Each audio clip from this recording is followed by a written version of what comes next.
Strength protects the pack. Weakness has no place among wolves. That's what Arlene Terry's father had growled at her every day of her miserable life. But Arlene would learn that in a world where power meant everything, being powerless didn't mean you were weak, it meant you were prey. The night 5 frozen wolves appeared at her door, begging an Omega to save them. Arlene discovered that the cruelest lies weren't told by enemies. They were whispered by the people who were supposed to love you, and the truth she'd uncover would shatter everything she thought she knew about strength, weakness, and the ancient magic that bound their kind together. But first, she had to survive the coldest winter in a century. And the wolves at her door weren't asking for shelter. They were asking for something far more dangerous. Chapter 1. The Omega's Burden. The wind screamed through the cracks in the cabin walls like a dying animal, and Arlene Terry pressed her thin blanket closer to her shivering body. Outside, the blizzard had been raging for 3 days straight. Inside, the temperature had dropped so low she could see her breath forming ghostly clouds in the darkness. She should have been in the main lodge with the rest of the pack. She should have been warm, fed, and safe. But Omegas didn't get those luxuries. Not in the Shadowpine pack. Not when your father was the alpha and your sister was his perfect, powerful heir. Pathetic, Arlene whispered to herself, her lips cracked and bleeding from the cold. Even her own voice sounded weak. The cabin, if you could even call it that, was barely more than a shack at the edge of pack territory. One room, rotting floorboards, a fireplace that hadn't worked in years, and a door that didn't quite close all the way. It had been her home for the past 3 years. Ever since her first shift had revealed the truth everyone had suspected. Arlene Terry, daughter of Alpha Vincent Shields, was an Omega. The lowest rank, the weakest link, the family embarrassment. Her stomach cramped with hunger. When was the last time someone had brought her food? 2 days ago? 3? Time blurred together when you were slowly freezing to death.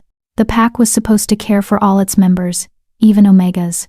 But her father had made it clear, if Arlene wanted to eat, she had to prove she was worth feeding. And how could an Omega prove worth in a pack that valued nothing but strength? She'd tried, in the beginning.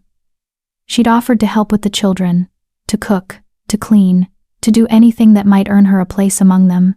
But her sister Eleanor had poisoned every opportunity. "Don't let the Omega near the pups," Eleanor had said, her voice dripping with false concern. "What if her weakness is contagious? What if she teaches them to be soft?" Eleanor Shields. Beautiful, powerful, destined to be alpha when their father stepped down. Everything Arlene wasn't. Everything Arlene could never be. The worst part? They looked almost identical. Same dark hair, same sharp features, same green eyes. But where Eleanor's eyes glowed with golden wolf light, Arlene's remained dull and human. Where Eleanor's presence commanded respect, Arlene's inspired only pity and contempt. A sharp crack from outside startled Arlene from her bitter memories. She sat up, her body protesting every movement. The wind? A falling branch? No, there it was again. A sound that made her wolf stir uneasily in her chest. Scratching. At her door, Arlene's heart began to race. Nothing should be out in this storm. The temperature had dropped to deadly levels, and even the strongest wolves knew better than to venture far from the lodge.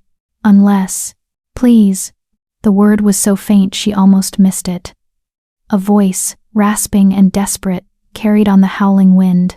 "Please, help." Arlene stumbled to the door, her numb fingers struggling with the rope she used to keep it closed. She shouldn't open it. Opening it would let in the cold, and she had so little warmth left to lose. But that voice, there was something in it that bypassed all rational thought and went straight to the Omega core of her being. Omegas were meant to nurture, to heal, to protect the vulnerable. Even when no one protected them. She yanked the door open, and the blizzard slammed into her like a physical blow. Snow and ice stung her face, and the wind nearly tore the door from her hands. She squinted into the whiteout, seeing nothing but swirling chaos. Then she looked down. 5 wolves lay collapsed on her doorstep, their bodies covered in snow and ice. They weren't moving. They weren't breathing, or if they were, their breath was so shallow she couldn't see it in the storm. Their fur was matted with frost, their paws bloody from what must have been a desperate journey through the blizzard. And they were huge, easily twice the size of the largest Shadowpine wolf. Their coloring was wrong, too silver and white and palest blue, like they'd been carved from the winter itself. These weren't her pack, these weren't even normal wolves. No, Arlene breathed, recognition hitting her like a punch to the gut. No, you can't be. One of the wolves cracked open an eye. It was the color of Arctic ice, and it fixed on her with desperate intensity. Omega, the wolf rasped, the word somehow forming despite the animal mouth. Help us, please. Then the eye closed, and the wolf went completely still. Arlene stood frozen, her mind unable to process what she was seeing. These wolves were alphas. She could feel it in her bones, in the instinctive part of her that recognized pack hierarchy. Powerful, dominant alphas, each one radiating strength even in their dying state. And they were begging her for help. An Omega, the weakest of the weak. This had to be a trick. Some cruel game Eleanor had devised. Any second now, her sister would appear with the other pack members, laughing at how pathetic Arlene looked, standing in her threadbare nightgown while 5 strange wolves died on her doorstep. But the minutes passed, and no one came. There was only the wind, the snow, and 5 massive wolves who were very definitely dying. Arlene looked back at her cabin. It was barely large enough for her. There was no way she could fit 5 giant wolves inside. And even if she could, what then? She had no food, no medicine, no way to help them. She could barely keep herself alive.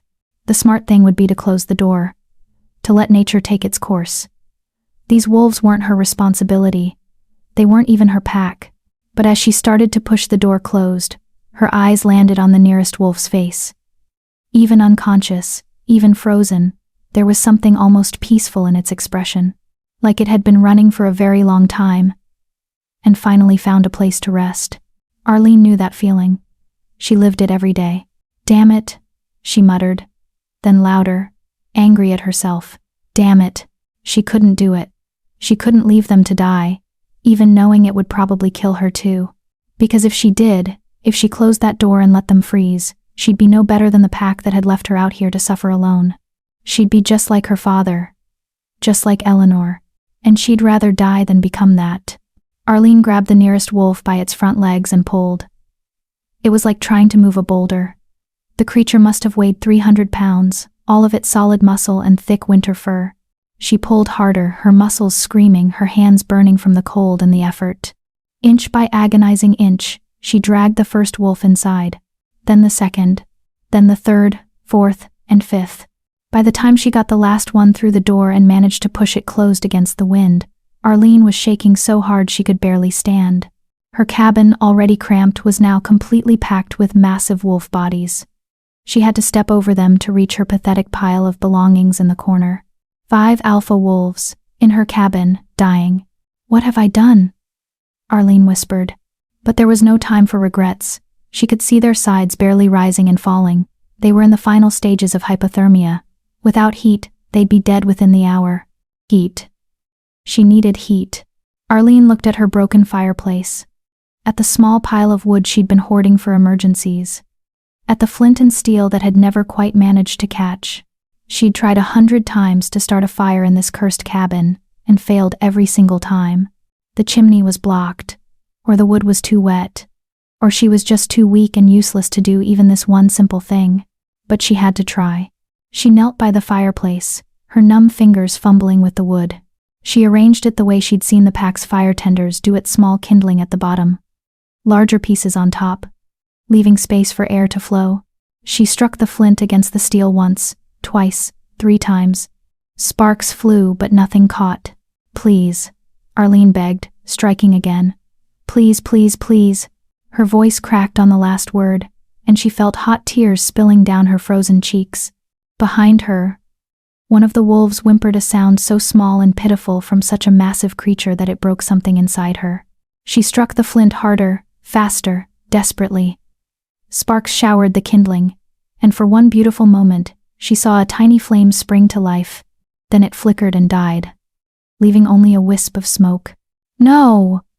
Arlene slammed her fist into the floor, feeling something crack. She wasn't sure if it was the wood or her hand. I can't do this. I can't. I'm too weak. I'm too... Warmth. It started in her chest. a small spark of heat that had nothing to do with fire or wood or flint and steel. It spread through her body like liquid gold, filling her veins, pushing back the cold that had been killing her inch by inch. And with the warmth came something else. A presence. 5 presences, actually, pressing against her consciousness like someone knocking on a door inside her mind. "Let us in," they whispered in unison. "Let us in, Omega.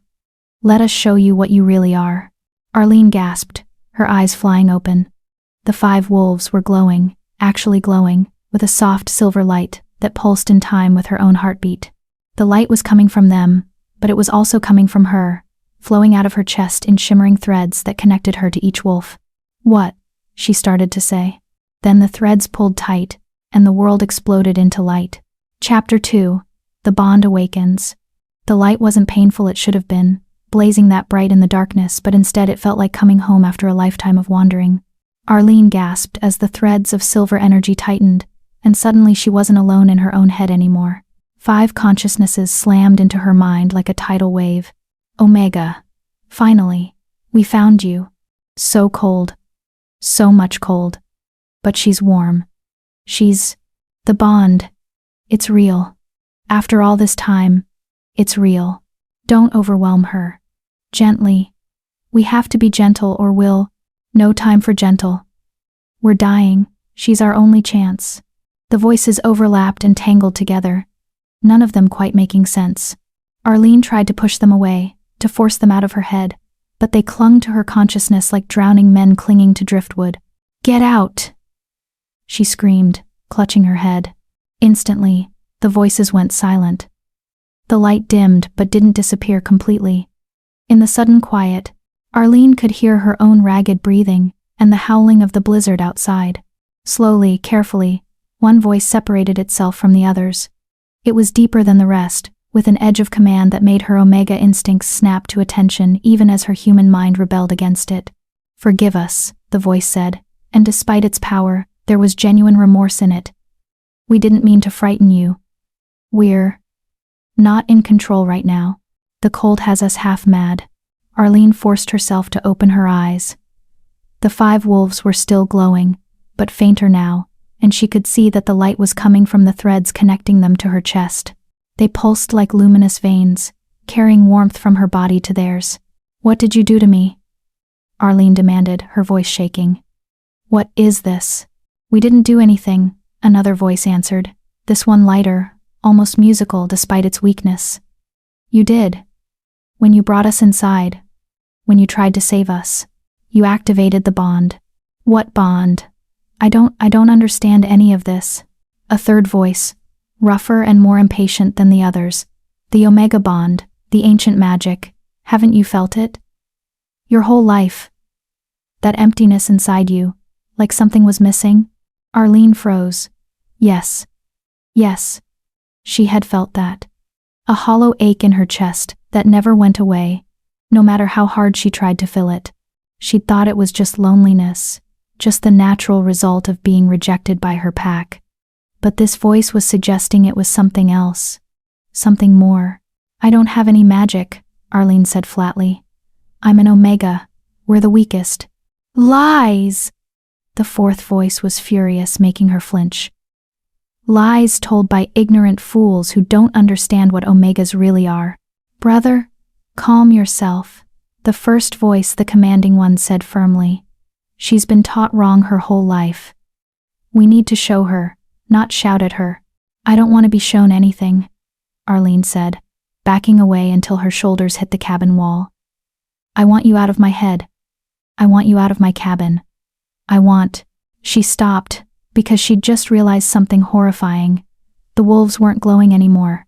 The threads connecting them to her had faded to barely visible wisps, and the warmth in her chest was rapidly cooling. The moment she'd tried to push them away, to break whatever connection had formed, the magic had started to die. And without the magic, without that impossible warmth flowing between them, the wolves were freezing again. "No," Arlene whispered. She could see frost forming on their fur, could see their breathing becoming shallow and labored once more. "No, no, no. It's all right," the first voice said, and despite everything, it sounded gentle, understanding. You don't know us. You have no reason to trust us. If this is where our journey ends, at least we found you. At least we know the bond is real. Stop talking like that. Arlene snapped, then caught herself. Why did she care? These were strangers, powerful alphas who would probably just reject her like everyone else once they were healthy enough to realize what she was. But even as she thought it, she knew it was a lie. Because in those brief moments when their minds had touched hers, she'd felt something she'd never felt before. Acceptance. Complete and total acceptance. They'd looked into her soul and seen an Omega and they'd been relieved. The bond, Arlene said slowly. If I let it work. If I stop fighting it. You'll live? Perhaps, the musical voice answered. We've lost so much heat. We've been running for so long. But with you, yes, with you, we have a chance. And what do you get? Arlene asked suspiciously. Why would 5 alphas need an Omega? What could I possibly give you that you don't already have? Silence. The kind of silence that said she'd asked the right question and they weren't sure how to answer it. Finally, the commanding voice spoke again. Everything. You could give us everything, but that's a conversation for when we're not actively dying. Right now, we're asking you to trust us. Just for tonight. Just long enough to survive this storm. Trust. What a strange thing to ask from someone who'd been given every reason not to trust anyone. Arlene looked at the 5 massive wolves crammed into her tiny cabin. They should have been terrifying. They should have triggered every submissive instinct she had, made her cower and grovel like Omegas were supposed to do in the presence of alphas. Instead, she felt drawn to them, like they were puzzle pieces that had been missing from her life, and now that they were here, she could finally see the complete picture. If you hurt me, Arlene said quietly. If this is some trick, some cruel game, I won't survive it. I'm barely surviving as it is. So I need you to promise me this is real. 5 voices answered as one, and the sound reverberated through her bones. We swear on the ancient magic. On the bond itself, we will never hurt you, Omega. You are precious beyond measure. The words hit her like a physical blow. Precious. No one had ever called her precious. No one had ever called her anything but weak, useless, pathetic. Arlene felt something crack inside her chest, not breaking, but opening. Like a door that had been locked for so long she'd forgotten it was even there. Okay, she whispered. Okay, tell me what to do. Stop fighting, the commanding voice said. Lower your walls. Let the bond flow. I don't know how to. You do. You've been holding it back your whole life, that power inside you. Your pack taught you to suppress it, to make yourself smaller. But you can't be small anymore. Not if you want to save us. Not if you want to save yourself. Arlene closed her eyes and took a deep breath. She could feel it now, that wall inside herself that she'd built brick by brick over years of rejection and isolation. The wall that kept her power locked away where it couldn't be mocked or exploited. She'd built it to protect herself. But now it was killing them all. I'm scared, Arlene admitted. We know, the musical voice said gently. We're scared too. But we're here. You're not alone anymore. Not alone. When was the last time she hadn't been alone? Arlene reached for that wall inside herself and pushed. It resisted at first, solid and immovable. But she pushed harder, remembering the feeling of dragging 5 massive wolves through her doorway, remembering that moment of desperate determination when she'd refused to let them die. The wall cracked. Light poured out of her like water from a broken dam. The silver threads connecting her to the wolves blazed bright, and suddenly the cabin was warm, actually, genuinely warm for the first time in 3 years. The frost melted from the walls. Her breath stopped fogging the air, and the 5 wolves began to glow like fallen stars. Yes, they breathed in unison. Yes, Omega. That's it. That's the bond. Power flooded through Arlene's body, but it wasn't hers alone. It was flowing in a circuit from her to them and back again, growing stronger with each cycle. She could feel their strength pouring into her, even as her warmth poured into them. For the first time in her life, she felt strong. No, not just strong. She felt complete. The wolves' breathing deepened and steadied. The ice in their fur melted away, revealing coats that shimmered like moonlight on snow. Their massive bodies relaxed, no longer rigid with cold and pain. They were going to live. "Thank you," the commanding voice whispered in her mind. "Thank you, brave Omega. You saved us." "I don't understand any of this," Arlene said, but she was actually smiling for the first time in years. "I don't know who you are, or why you're here, or what this bond thing means, but you're welcome. Sleep now," the musical voice urged. "You've given us so much. You need to rest." "I can't sleep," Arlene protested weakly. "You're taking up all the floor space and I don't have a—" She didn't finish the sentence because the nearest wolf, the one with the commanding voice, shifted its position slightly, creating a hollow between its body and the next wolf over. It was lined with thick, warm fur and looked impossibly comfortable. "Sleep, Omega," all 5 voices said together. "We'll keep you safe." Arlene knew she should resist, should maintain some dignity, some distance. But she was so tired, so cold for so long, and that space between the wolves looked like the warmest, safest place in the entire world.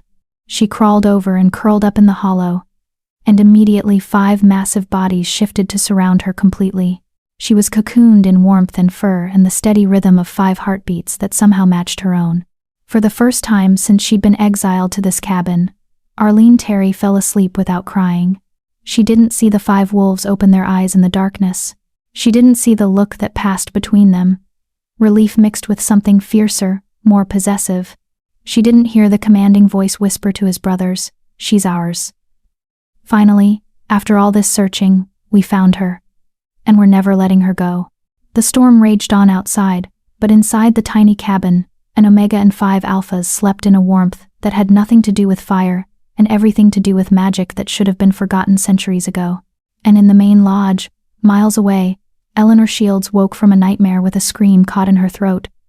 She dreamed of silver light and her sister's face. She dreamed of power that made her own strength look like a candle next to the sun. "It's not possible," Eleanor whispered to the darkness. "Arlene's just an Omega. She's nothing. But even as she said it, she knew something had changed. Something fundamental had shifted in the world, and it had her sister's name written all over it. Eleanor threw off her warm blankets and stalked to the window. Outside, the blizzard was beginning to clear. By morning, the pack would be able to venture out again, and the first thing Eleanor planned to do was check on her pathetic sister, just to make sure the Omega hadn't frozen to death, just to make sure Arlene was still exactly where Eleanor wanted her, weak, broken, and completely under control. Eleanor smiled at her reflection in the window. She had no idea that by morning, everything she thought she knew about her sister would be shattered beyond repair. The bond had awakened, and an Omega's true power was something no alpha, no matter how strong, could ever hope to control. Chapter 3. The morning after, Arlene woke to silence. Not the oppressive, lonely silence she'd grown accustomed to, but a peaceful quiet broken only by the soft sound of breathing that wasn't her own. For a moment, she kept her eyes closed, savoring the warmth that surrounded her like a blanket. She couldn't remember the last time she'd woken up warm. Then memory crashed back, and her eyes flew open. 5 wolves, the bond, the magic. She sat up quickly, or tried to. A massive silver paw was draped across her waist, pinning her gently but firmly in place. Arlene looked down at herself and realized she was still nestled in the hollow created by 5 enormous wolf bodies, all of them breathing steadily in sleep. The storm had passed. Weak morning sunlight filtered through the gaps in her cabin walls, illuminating dust motes that danced in the air. Everything looked the same as it always did: the broken fireplace, the rotting floorboards, the pitiful pile of her belongings in the corner. Except for the 5 massive, glowing wolves currently using her cabin as a sleeping den. "This is real," Arlene whispered to herself. "This actually happened. Good morning, Omega." The voice in her head was softer now, less desperate than last night. The commanding one, she was starting to think of him as the leader, though she had no idea if that was accurate. "You're awake," Arlene said, then felt foolish. Of course he was awake if he was talking to her. "Have been for a while," the voice admitted. "Watching over you. Making sure the bond stayed stable through the night." The bond. Arlene looked down at her chest. half expecting to see those silver threads still glowing there. She couldn't see them, but she could feel them. 5 distinct connections humming just beneath her skin. It's still there. It will always be there now, the musical voice said, and Arlene realized a second wolf had woken. Once an omega bond forms, it's permanent. We're connected, you and us, for life. For life? Arlene's voice rose in pitch. I didn't agree to, I was just trying to save you. I didn't know it was permanent. Would you have let us die if you'd known? The rough, impatient voice asked. A third wolf was awake now. Its ice-blue eyes fixed on her with uncomfortable intensity. Arlene opened her mouth to answer, then closed it. Because no. Even knowing the bond was permanent, she wouldn't have let them freeze. She'd made her choice the moment she'd opened that door. Peace, brother, the commanding voice said. She has every right to be upset. We should have explained before we asked her to lower her walls. Could you have? Arlene asked. Explained, You were dying. No, the voice admitted. We would have died before finishing the explanation. Which is why we're grateful you acted on instinct instead of logic. The wolf with the paw on her waist stirred, and Arlene felt a fourth presence bloom in her mind. This one was quieter than the others, steadier. The omega is uncomfortable, it observed. She needs space. Immediately, all 5 wolves began to shift, carefully untangling themselves and moving back to give her room. Arlene scrambled to her feet, suddenly aware of how disheveled she must look. Her nightgown was torn and stained, her hair was a tangled mess, and she probably smelled like she hadn't bathed in days. Because she hadn't. There was no hot water in the cabin, and heating snow over a fire she couldn't make had proven impossible. You smell perfect, the 5th voice said, speaking for the first time. It was the smoothest of the 5, almost hypnotic. Like home. Stop that, Arlene said, wrapping her arms around herself. Stop. Reading my thoughts, or whatever you're doing. We're not reading your thoughts, the commanding voice said. We can only hear what you project to us through the bond. But your emotions are louder than you realize. You're broadcasting discomfort and embarrassment quite clearly. Wonderful, Arlene muttered. So not only am I bonded to 5 strangers for life, but they can feel everything I'm feeling. This just gets better and better. We can teach you to shield, the steady voice offered. To control what you share through the bond. It takes practice. But, who are you? Arlene interrupted, backing away until she hit the cabin wall. Now that the crisis had passed, now that they weren't dying, reality was setting in. You're not from my pack. You're not from any pack I've ever heard of. Those markings on your fur. She gestured at the intricate silver patterns that swirled through their coats. I've never seen anything like them. And this bond. This magic. What are you? The 5 wolves looked at each other, something passing between them that Arlene couldn't quite read. Finally, the one with the commanding voice stood. He was the largest of the 5. Easily 4 feet tall at the shoulder, with a coat that seemed to shimmer between silver and white depending on how the light hit it. We are the Frostborn, he said, and there was weight to the words, like they carried history and power, the last of the northern packs. And we've been searching for you for a very long time. For me? Arlene shook her head. That's impossible. I'm nobody. I'm just an omega from a backwater pack who— You're not just anything, the rough voice interrupted. Its owner stepped forward, a wolf with pale blue fur and scars crisscrossing its muzzle. You're a true omega. One of the last. Maybe the last. I don't know what that means. It means, the musical voice said, its owner moving to flank the scarred wolf, that you have a power most wolves have forgotten even existed. The power to bond with alphas. To create a pack that's stronger than the sum of its parts. A sharp knock on the cabin door cut off whatever the wolf was about to say. All 5 wolves went instantly still, their hackles rising, their lips pulling back from teeth that were far too large to be natural. Arlene? A voice called from outside, sweet and concerned, with just the slightest edge of condescension. Arlene, are you alive in there? We were so worried about you during the storm. Eleanor. Of course it was Eleanor. Your sister, the commanding voice said, and it wasn't a question. He could feel the spike of anxiety and resentment that shot through the bond at the sound of that voice. Yes, Arlene whispered. She's going to see you. She's going to tell the pack, and my father will hide us, the steady voice said calmly. Order us to hide, and we will. Order you. Arlene stared at the 5 massive alphas, each one radiating power that made her instincts scream at her to submit. I can't order you to do anything. You're alphas. I'm ours. All 5 voices said in unison, and the word resonated through the bond, with a finality that took her breath away. You're ours, Omega. And we obey our Omega's commands, always. Another knock, harder this time. Arlene? Open the door. I'm coming in. Panic surged through Arlene. If Eleanor saw the wolves, if she reported back to their father that Arlene had somehow bonded with 5 strange alphas, she didn't know what would happen, but it wouldn't be good. Her father already despised her. This would give him an excuse to do something worse than exile her to a cabin. Hide, Arlene whispered urgently. Please. Under the I don't know, there's nowhere. The 5 wolves didn't argue. They simply shimmered. Their forms blurred and compressed, and suddenly, where there had been 5 massive wolves, there were 5 regular-sized dogs that could almost pass for large sled dogs if you didn't look too closely at their eyes or the silver patterns in their fur. They wedged themselves under Arlene's cot and behind her pitiful pile of belongings, becoming nearly invisible in the cabin's shadows. It happened so fast that Arlene barely had time to process it before the door swung open. Eleanor Shields stood in the doorway, backlit by morning sun that made her look like she was glowing.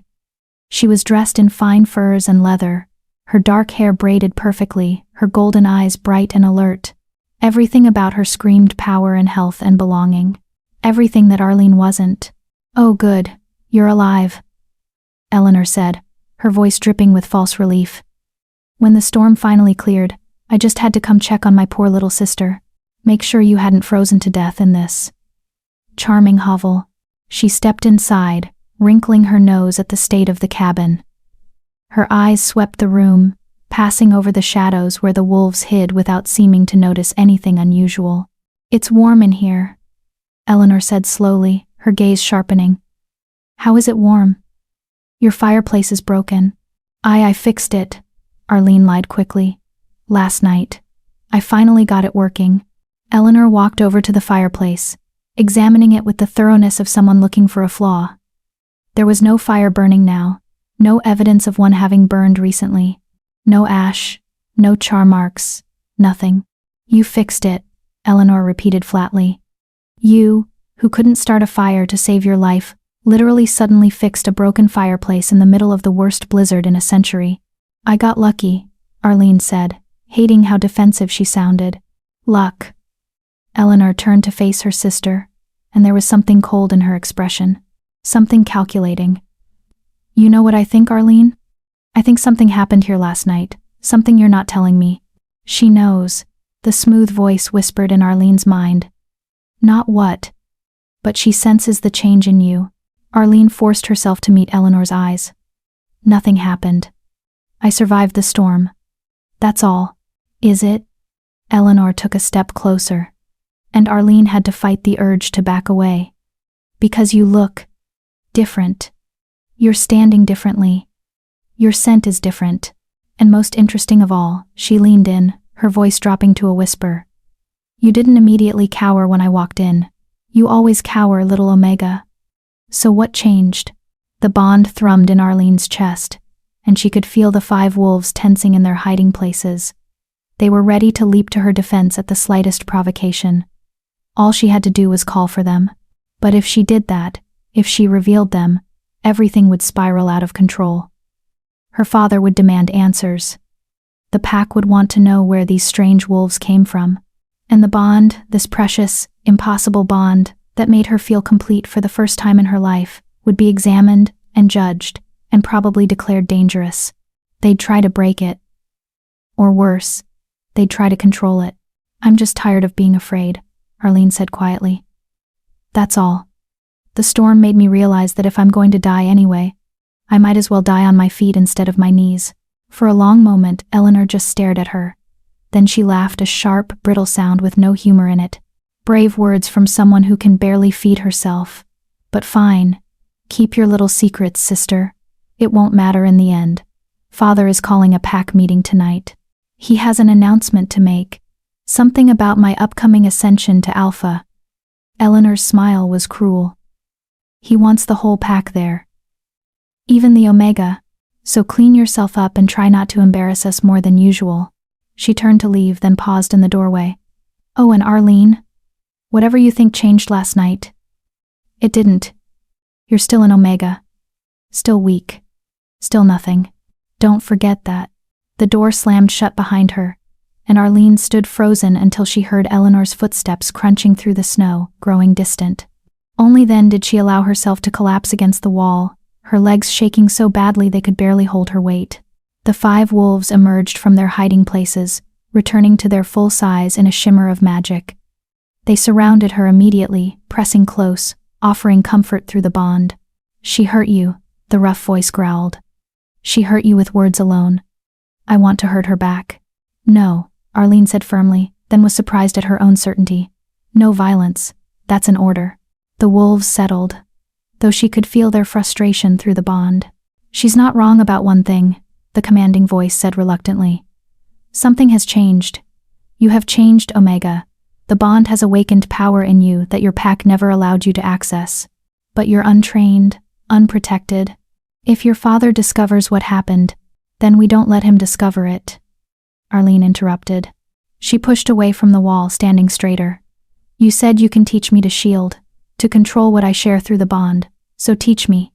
Before tonight's meeting. That's not enough time to. Then we'll make it enough time. Because I am not going to cower anymore. I am not going to let my father or Eleanor or anyone else make me feel small.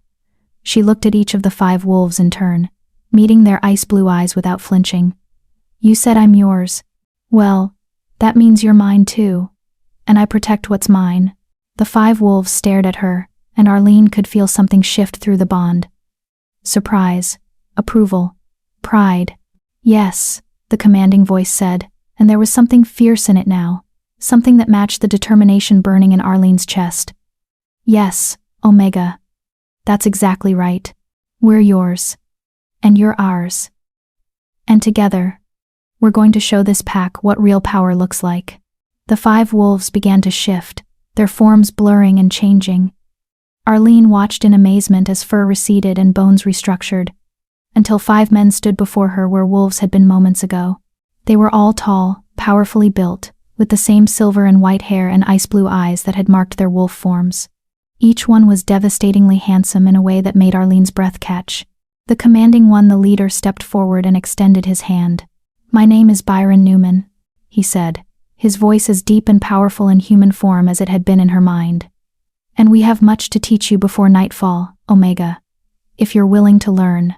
Arlene looked at his hand, then at the 4 men standing behind him. The musical one. The rough, scarred one. The quiet, steady one. The smooth, hypnotic one. Her pack. Her bond. Her future. She took Byron's hand. Teach me, she said. Teach me everything. And as the sun climbed higher in the sky, Arlene Terry began to discover what it really meant to be an Omega. Not the weak, pathetic creature her father's pack had convinced her she was, but something ancient, something powerful, something that even the strongest alphas would kneel before. Chapter 4, Lessons in Power. Byron Newman's hand was warm and calloused, his grip firm but gentle. The moment Arlene's fingers touched his, she felt the bond flare bright and hot between them. And suddenly she could feel everything he was feeling, pride mixed with fierce protectiveness. Determination laced with something deeper, something that made her cheeks flush. First lesson, Byron said, not releasing her hand. The bond works both ways. Right now you're feeling what I'm feeling. Which means I'm feeling what you're feeling. That embarrassment? I can taste it like honey on my tongue. Arlene yerked her hand back, mortified. You can't just I didn't give you permission to. Which is why the first thing we need to teach you is how to shield, the musical-voiced one interrupted. Stepping forward with a gentle smile. He was slightly shorter than Byron, with features that were almost too beautiful to be real. I'm Jake Wyatt. And before you panic about us invading your privacy, know that we're just as exposed to you right now as you are to us. Every emotion, every thought we project, you can feel it all. I can? Arlene focused inward, following the threads of the bond. And yes, there it was. 5 distinct presences, each with their own emotional signature. Byron's fierce determination, Jake's gentle concern. The scarred one's barely contained anger. The steady one's calm watchfulness. The smooth one's calculating interest. This is overwhelming, Arlene whispered. It gets easier, the steady one said. He was the second largest after Byron, with broader shoulders and a face that looked like it had been carved from stone. I'm Marvin Coffey. And you're right to be overwhelmed. Most Omegas who form bonds are trained from childhood how to manage them. You're learning in a matter of hours what should take years. Most Omegas? Arlene latched onto that phrase. You said I might be the last true Omega. So which is it? Are there others or not? The scarred one, the rough, impatient one made a disgusted sound. There are plenty who call themselves Omegas. Weak, submissive wolves, who've been brainwashed into thinking that's what an Omega is supposed to be.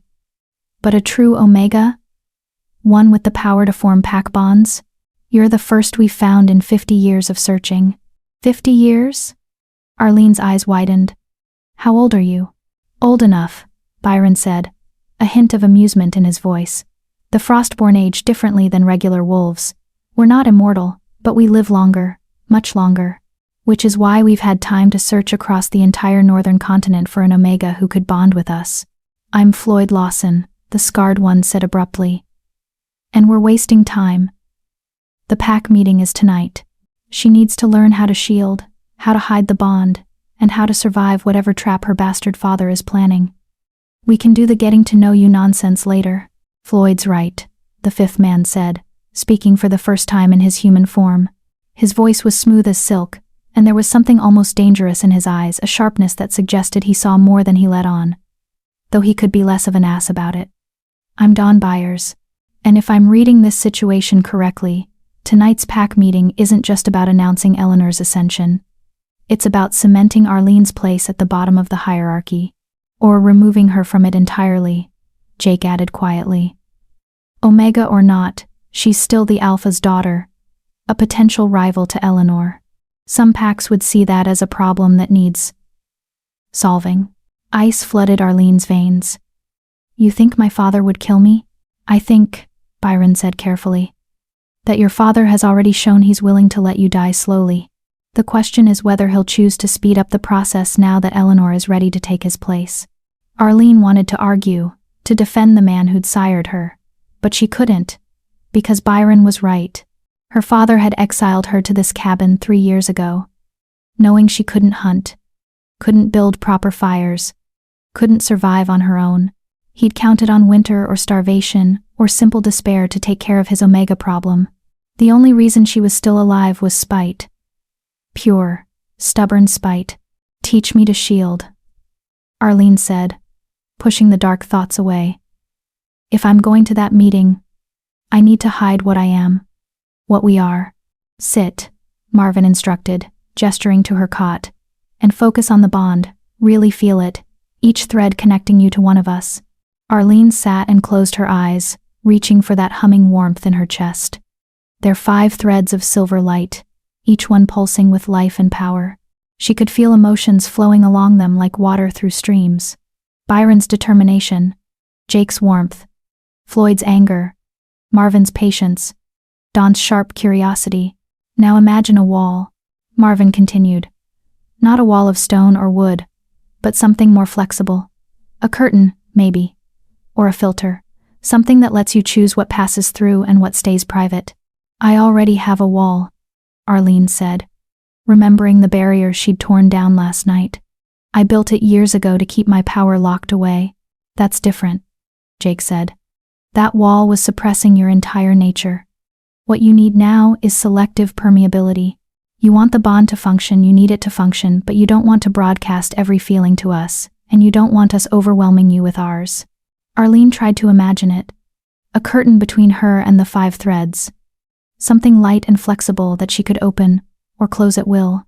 But every time she tried to construct it, the threads would pulse brighter, as if rejecting the barrier. "It's not working," she said, frustration bleeding through the bond. "Because you're trying to hide from us," Byron said. "The bond doesn't like that. We're pack now, Omega. Pack doesn't hide from pack." "Then what am I supposed to do? Just let you feel everything all the time?" "No," Dawn said, crouching beside the cot so he was at eye level with her. "You're thinking about it wrong. You're not trying to hide from us. You're trying to maintain your sense of self. The bond wants to merge us all into one consciousness, that's its nature. But we're still individuals. We need boundaries, not walls." "I don't understand the difference." "A wall says stay out," Jake explained. "A boundary says, knock first. You're not shutting us out completely. You're just asking us to respect your privacy, unless you invite us in." Arlene tried again, this time imagining not a wall but a door. Something she could open or close. Something with a threshold that could be crossed with permission. The bond hummed approvingly, and she felt the threads settle into a new configuration, still connected, still alive, but not quite so overwhelming. "Better," Marvin said. "Now try pushing an emotion to just one of us. Choose one thread and send something along it. Anything. Happiness, sadness, whatever you're feeling." Arlene focused on Byron's thread, and thought about the moment this morning when she'd woken up warm for the first time in years. The grateful joy she'd felt. The simple pleasure of not being cold. Byron's eyes widened, and something fierce and possessive flashed across his face. "Yes," he said roughly. "Like that. Perfect." "My turn," Floyd demanded. "Send something to me." Arlene hesitated, then focused on Floyd's thread. What did she feel toward him? He was abrasive, impatient, sometimes cruel in his bluntness.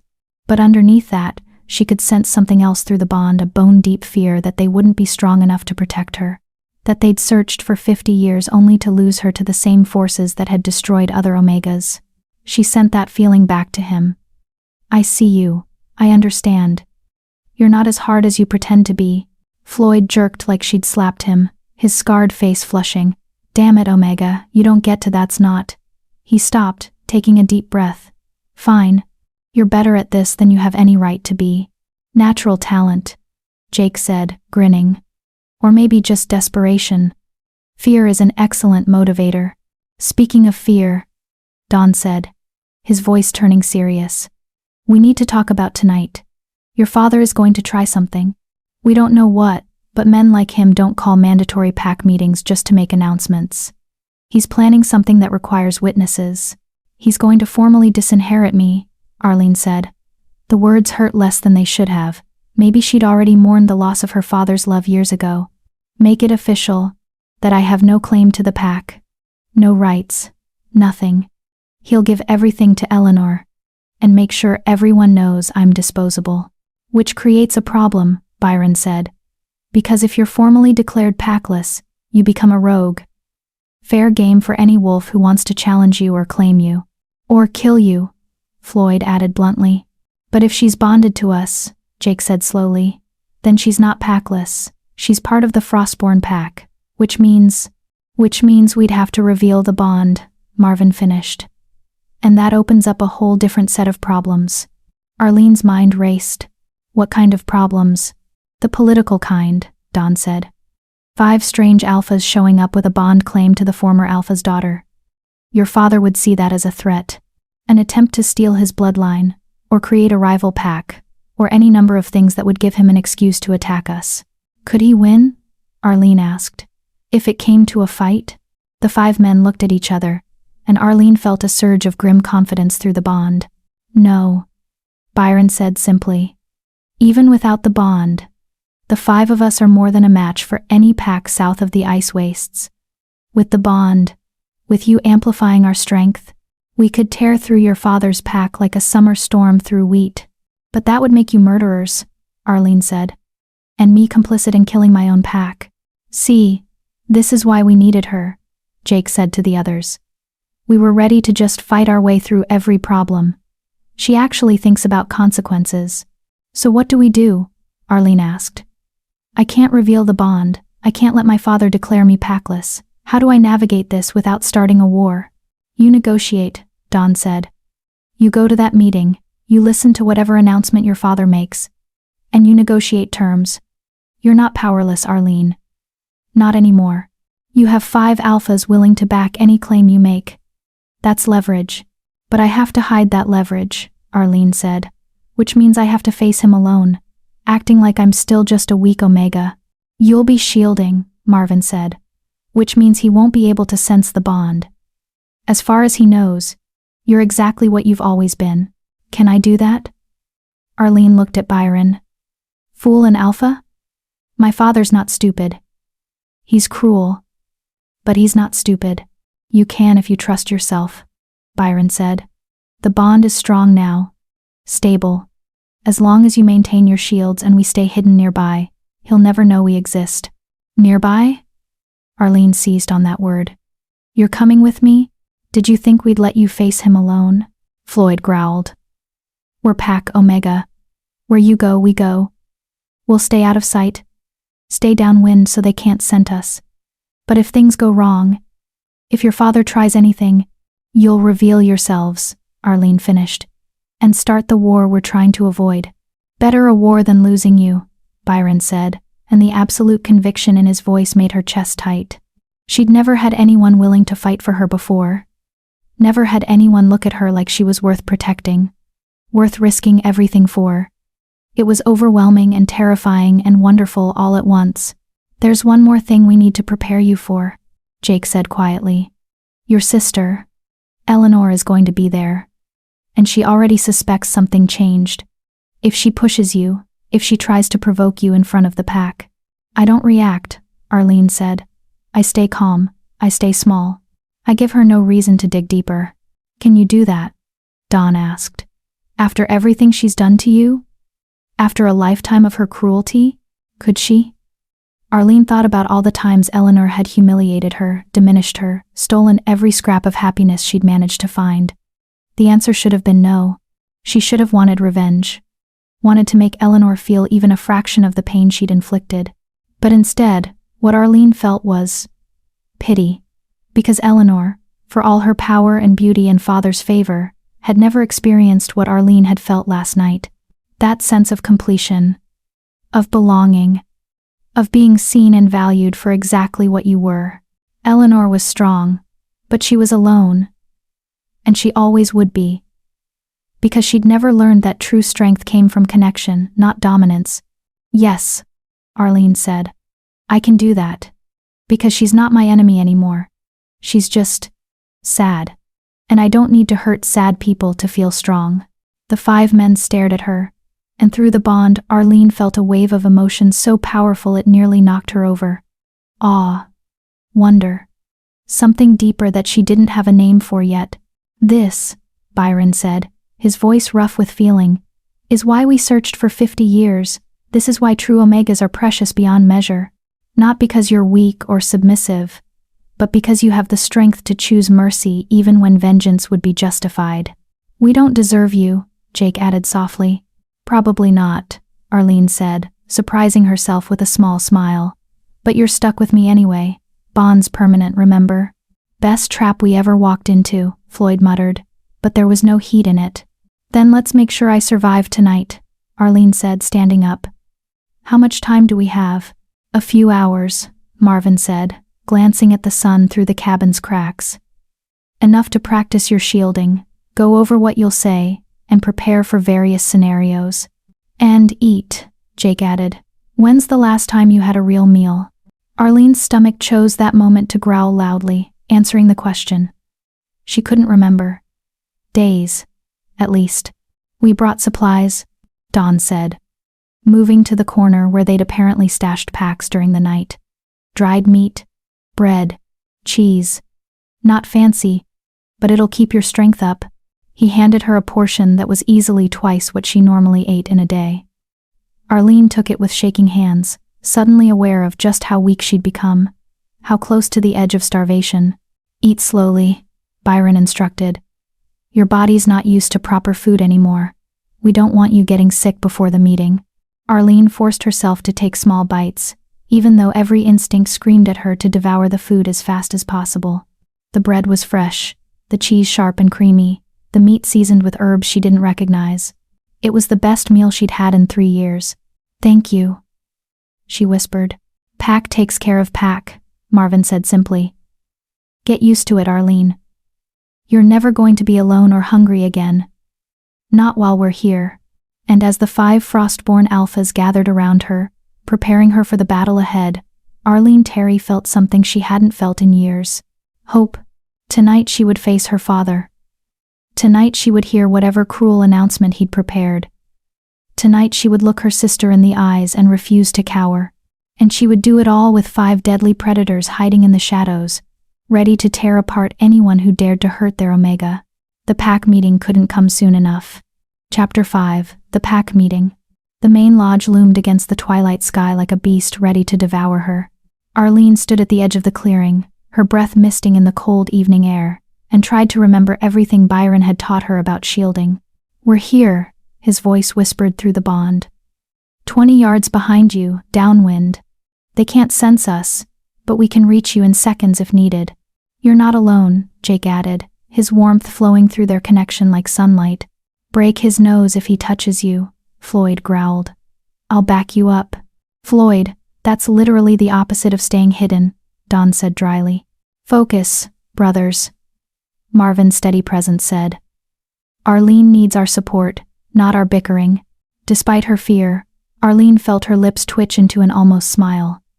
They'd been connected for less than a day, and already the 5 Frostborn alphas bickered like they'd known each other for centuries. Which, she supposed, they had.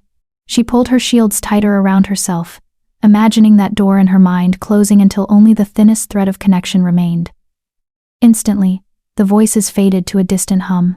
She could still feel the bond, still draw on its strength if needed, but to anyone looking at her, she would appear to be exactly what she'd always been. A powerless Omega, alone and afraid. The irony wasn't lost on her. Arlene forced her feet to move, crossing the clearing toward the lodge. Pack members were already gathering, their voices carrying on the wind. She recognized most of them wolves she'd grown up with. Wolves who'd watched her exile without protest. Wolves who'd sometimes brought her scraps of food out of pity more than kindness. No one greeted her as she approached. A few glanced her way, their expressions ranging from uncomfortable pity to outright contempt. Most simply ignored her, as if she were already a ghost. The lodge doors stood open, warm firelight spilling out into the darkness. Arlene climbed the steps on legs that wanted to run in the opposite direction. At the threshold, she paused, her hand on the doorframe. This was it. Whatever happened next would determine her future and possibly her life. "Courage, Omega," Byron whispered through the bond. "Show them the strength we already see in you." Arlene took a breath and stepped inside. The lodge was massive, its ceiling supported by ancient timber beams, its walls lined with trophies from successful hunts. A great fire burned in the central hearth, and pack members filled the space in loose clusters, their conversations dying as Arlene entered. Every eye turned to her, judging, calculating, dismissing. At the far end of the lodge, on a raised platform that served as the Alpha's seat, sat Vincent Shields. Her father. He was a huge man, even in human form, with silver-streaked dark hair and eyes that glowed with barely contained wolf power. His presence dominated the room, a constant pressure that made submission instincts kick in for every wolf present. Except Arlene barely felt it anymore. The bond had changed something fundamental in her. Her father's power still registered, but it felt distant, muted, like she was viewing it through thick glass.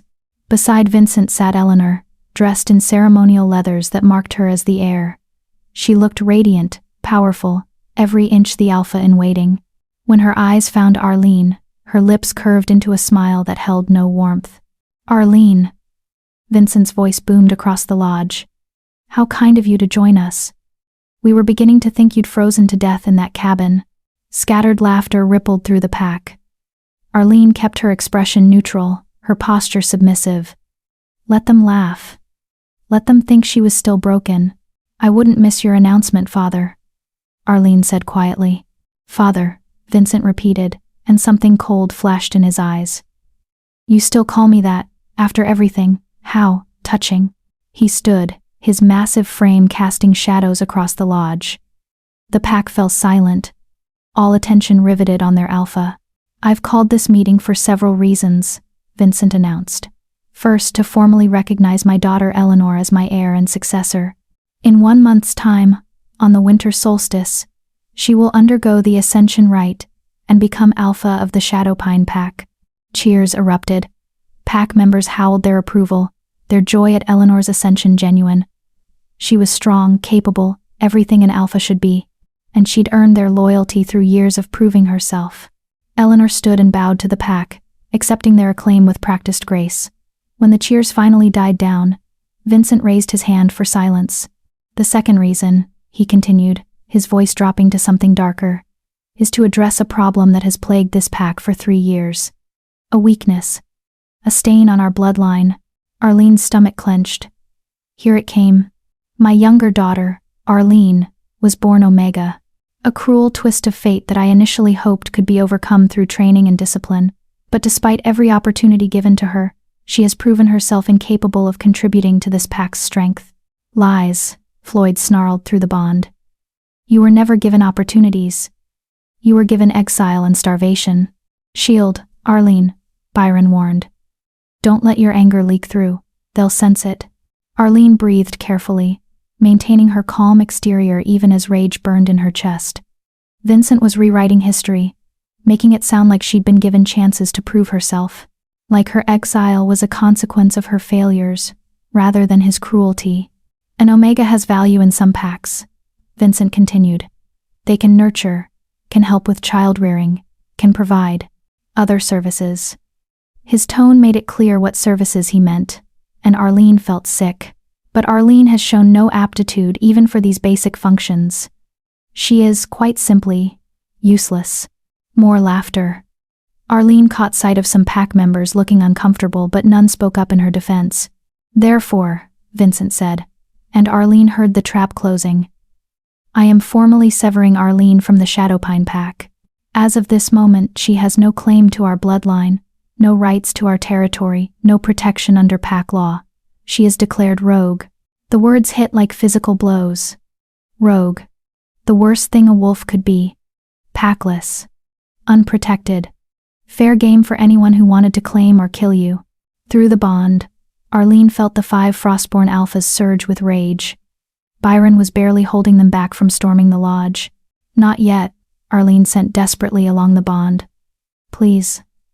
Not yet, let me try." "However," Vincent continued, and Arlene's attention snapped back to him, "I am not completely without mercy. Arlene is still blood, even if she's unworthy of the shield's name, so I will give her one chance to avoid the rogue's fate." This was it. The real trap. Arlene could feel it in the way Eleanor leaned forward, in the way certain pack members, larger, crueler males, watched her with anticipation. "Blake Todd," Vincent called out, and a massive wolf stepped forward from the crowd. He was one of the pack's enforcers, known for his brutality and his appetite for violence. "You've expressed interest in claiming an Omega. Here's your opportunity. If Arlene agrees to bond with you, to become your mate and bear your pups, she may remain in pack territory as your property." Property. Not pack member. Not even really a person. Just property. Blake's smile was predatory as he approached, his eyes raking over Arlene in a way that made her skin crawl. "I accept the Alpha's generous offer," he said.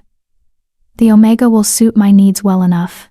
She's not much to look at, but she'll breed true, and I can train obedience into her." The lodge erupted in approving howls and laughter. This was entertainment for them. Watching the weak Omega get claimed by a brutal enforcer. Watching her father literally give her away like damaged goods. "That's it," Floyd snarled. "I'm going to rip his throat out." "We all are," Jake agreed, his musical voice gone cold and deadly. "This ends now." "Wait," Arlene sent through the bond. "Trust me, please." She stepped forward, and the laughter died as pack members realized the Omega was actually going to speak. "No," Arlene said clearly. Her voice didn't shake, didn't waver. "I decline." Silence. Complete, stunned silence. Blake's smile vanished. "You decline? You don't have the right to decline, Omega. Your alpha has given you to me. My alpha, Arlene said, putting careful emphasis on the words, just declared me rogue, which means he's not my alpha anymore, which means he has no authority to give me to anyone. Vincent's eyes narrowed dangerously. Careful, girl. You're balanced on a knife's edge right now. Refuse Blake, and you walk out of here with nothing. No pack, no protection, no claim to even the clothes on your back. I understand, Arlene said. And I refuse anyway. Then you're a fool, Eleanor said, standing. Blake is offering you a chance to survive. Without a pack, without a mate, you'll be dead within a week. Rogues don't last long, especially weak Omegas, who can barely feed themselves. Maybe, Arlene acknowledged. But I'd rather die free than live as property.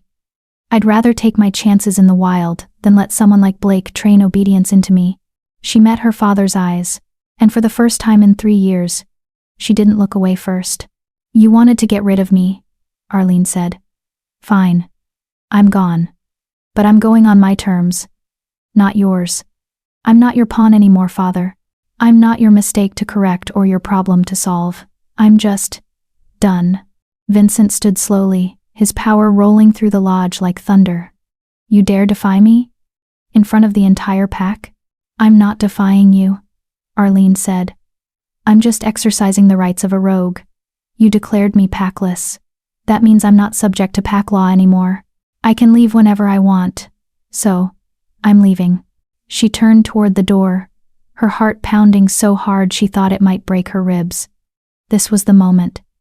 Either her father would let her go, or Blake, Vincent said coldly. Stop her. By force if necessary. If she won't accept the bond willingly, we'll do it the old way.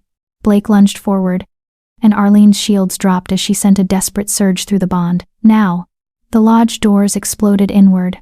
5 massive wolves burst through the opening, their coats shimmering with silver light, their eyes blazing ice blue.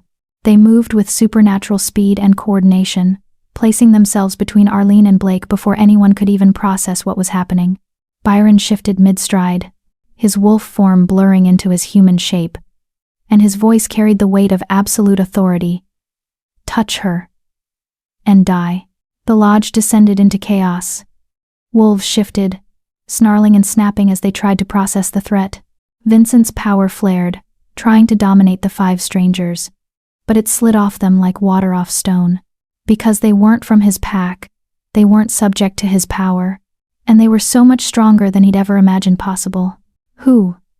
Vincent growled, his own wolf beginning to emerge. Are you? We are the Frostborn, Byron said, and his 4 brothers flanked him, their combined presence making even the strongest Shadowpine wolves take involuntary steps backward. The last of the northern packs. And we are this Omega's bonded pack. Eleanor's face went white. Bonded? That's impossible. She's just an Omega. She can't, there's no way. Show them, Byron said to Arlene. Arlene dropped her shields completely, and the bond blazed to life. Silver threads of light became visible, connecting her to each of the 5 Frostborn wolves. Power radiated from the connections, power that made every wolf in the lodge instinctively recognize what they were witnessing. A true Omega bond. The ancient magic that made 5 alphas stronger than 100 ordinary wolves. No, Vincent whispered. No, this can't be real. It's very real, Dawn said, shifting into his human form. Your daughter isn't useless, Alpha Shields. She's never been useless. She's a true Omega, one of the last in existence.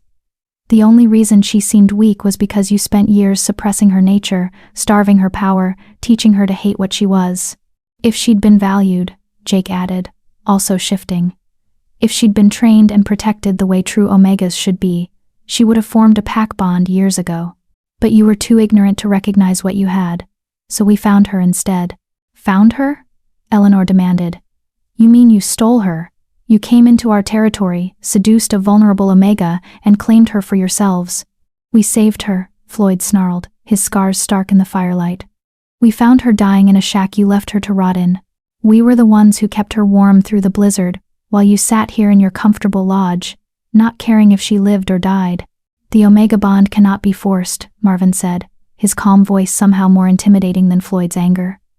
It forms only when an Omega chooses to save alphas who are worthy of saving. Arlene could have left us to freeze.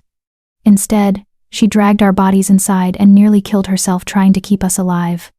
That's why the bond formed. Because she has more strength and compassion in her weakest moment than this entire pack has ever shown her. Vincent's face was red with rage. You dare come into my territory? Steal my daughter? I'm not your daughter anymore. Arlene interrupted, surprised by the steadiness of her own voice. You disowned me, remember? Made me rogue. Which means I'm free to bond with whoever I choose. And I choose them. She moved to stand between the 5 Frostborn, and they closed ranks around her protectively. The bond pulsed with warmth and fierce pride. This is an act of war, Vincent said. You've stolen from the Shadowpine pack. We've stolen nothing, Byron cut him off. Arlene was declared rogue before we revealed ourselves. She had no pack, no protection, no claim to anything here. We offered her what you refused to give her a place to belong. If you have a problem with that, Alpha Shields, then by all means, challenge us.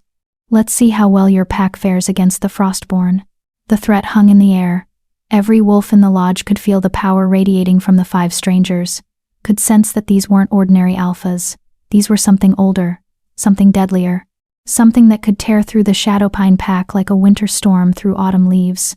Vincent's jaw worked as he calculated odds, considered consequences. Finally, he forced himself to speak. Take her then. The Omega is yours. But know this, if any of you set foot on Shadowpine territory again, we will consider it an invasion, and we will respond accordingly. Fair enough, Byron said. We have no interest in your territory, Alpha Shields. We have what we came for. He turned to Arlene, his expression softening. Ready to go home, Omega? Home. The word hit her with unexpected force. She'd never had a real home, just a cabin that was barely better than a coffin. But looking at the 5 Frostborn alphas, feeling the warmth of the bond connecting them, Arlene realized something profound. Home wasn't a place. It was the people who would drag you in from the cold, who would starve before letting you go hungry, who would start a war before letting anyone hurt you. Yes, Arlene said, smiling through sudden tears. I'm ready. As they walked toward the door, Eleanor's voice rang out. You'll regret this, Arlene. Without pack, without territory, you're nothing. You'll come crawling back within a month, begging Father to take you in. Arlene paused at the threshold and looked back at her sister. There was no anger in her gaze, no bitterness, just a kind of sad understanding. I was already nothing here, Eleanor, Arlene said quietly, but with them, I'm everything. I hope someday you understand the difference. Then she walked out of the lodge, flanked by 5 Frostborn alphas, and didn't look back. Behind her, the Shadowpine pack stood in stunned silence, trying to process what had just happened, trying to understand how the weakest Omega in pack history had somehow bonded with 5 of the most powerful alphas they'd ever encountered. Eleanor sank back into her seat, her hands shaking, because she'd felt it.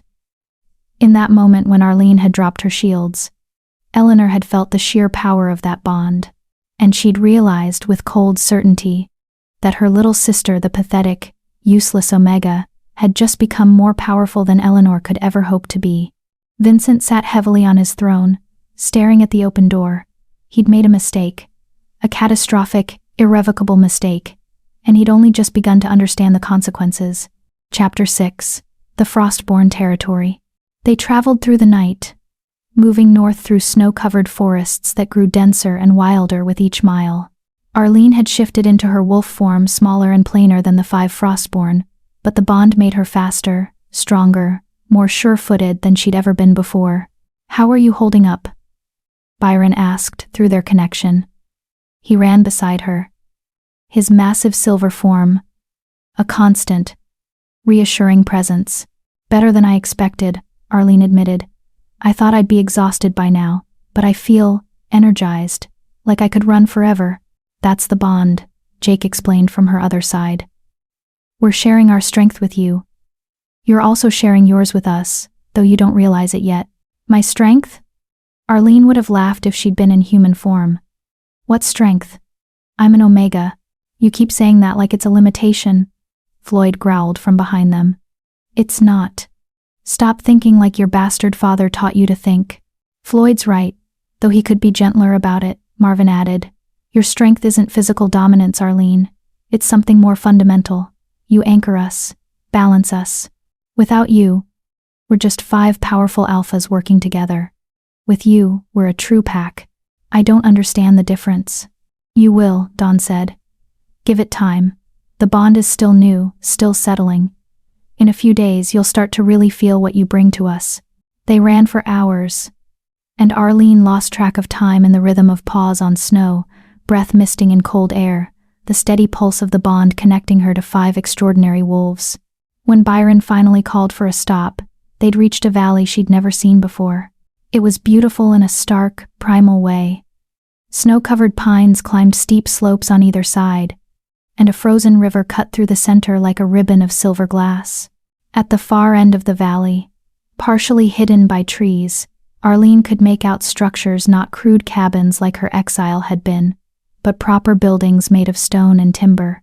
Welcome to Frostborn territory, Byron said, and there was pride in his mental voice. Welcome home. Home. There was that word again, hitting her right in the chest. They shifted back to human form as they approached the buildings, and Arlene was struck again by how devastatingly handsome the 5 men were. Byron with his commanding presence, Jake with his almost too beautiful features, Floyd with his scarred intensity, Marvin with his solid strength, Dawn with his sharp, knowing eyes. And they were all looking at her like she was precious. Like she was something worth protecting. The main hall is this way, Byron said, gesturing toward the largest building. We've got rooms prepared. We've been hoping to find you for so long that we built spaces ready for an Omega years ago. Years? Arlene stumbled slightly, and Jake caught her elbow. You built rooms for me years ago? But you didn't even know I existed. We knew someone like you existed, Jake said gently. Somewhere. We had to believe that, or we would have given up searching decades ago. They led her into the main hall, and Arlene gasped. It was nothing like the Shadow Pine Lodge with its aggressive displays of dominance and trophy kills. This space was warm, welcoming, with comfortable furniture arranged around a massive stone fireplace. Tapestries hung on the walls depicting wolves running under northern lights, and windows let in moonlight that made everything seem to glow. The Omega's suite is upstairs, Marvin said. 3 rooms, bedroom, bathing room, and a private sitting room. We wanted you to have space that was entirely yours. Bathing room? Arlene repeated faintly. She hadn't had a proper bath in 3 years. With hot water, Dawn added, grinning at her expression. We have a heating system that runs through the whole complex. No freezing pipes here. I'll show you, Jake offered, taking her hand and leading her toward a staircase. As they climbed, Arlene became aware of other presences in the building. Not wolves, the scents were wrong. But definitely living creatures, watching from shadows and doorways. We're not alone, she sent nervously through the bond. The pack has associates, Byron said carefully. Other beings who've allied with the Frostborn over the centuries. They're harmless. Curious about you. But harmless. Jake pushed open a door at the end of the upstairs hallway, and Arlene stepped into a room that took her breath away. It was easily 4 times the size of her entire cabin, with a massive bed covered in furs and blankets, a fireplace already burning cheerfully, and windows that looked out over the moonlit valley. This is mine? Arlene whispered. This is yours, Jake confirmed. The bathing room is through there, the sitting room through that door, and if you need anything at all, just reach through the bond. One of us will come immediately. He started to leave, to give her privacy, but Arlene caught his arm. Jake? Why? Why did you search for 50 years? Why does the Frostborn pack need an Omega so badly? Jake's expression grew complicated, part sadness, part hope. Because we're dying, he said simply. Not physically, but our power, our purpose, our very existence as a pack, it's all slowly fading. Without an Omega to anchor us, to complete the bond that makes us truly Frostborn, we're just 5 lone wolves pretending to be something more. You said the bond makes you stronger. It does, but it's more than that. Jake sat on the edge of her bed, gesturing for her to join him. The Frostborn were created centuries ago by ancient magic. 5 alpha bloodlines, bound to 1 Omega bloodline. creating a pack that could survive in the harshest northern territories where no other wolves could live. But as time passed, fewer and fewer true Omegas were born. The bloodlines thinned. Packs forgot what Omegas were really for, started treating them as weak instead of essential. Like my father did, Arlene said bitterly. Like your father did, Jake agreed. And as true Omegas disappeared, the Frostborn packs began to fail. Some disbanded, some went rogue, some went mad from the emptiness of an incomplete bond. We're the last, Arlene. The last 5 Frostborn alphas. And we've been searching for the last true Omega. But there must be others, Arlene protested. Other packs with Omegas, other wolves who… There are wolves with Omega designations, Jake interrupted. Wolves who are submissive and gentle and fit the stereotype your father believed in. But true Omega's wolves with the power to form pack bonds, to amplify alpha strength, to anchor multiple souls into one cohesive whole, those are vanishingly rare. We've searched the entire northern continent, tested dozens of wolves who seemed promising, and found nothing, until you. Arlene processed this, her mind reeling. So I'm not just important to you. I'm necessary for your survival. Yes, Jake said honestly. But that doesn't mean we see you as a tool or a resource. You're our pack, Arlene. You're as much a part of us as we are of each other.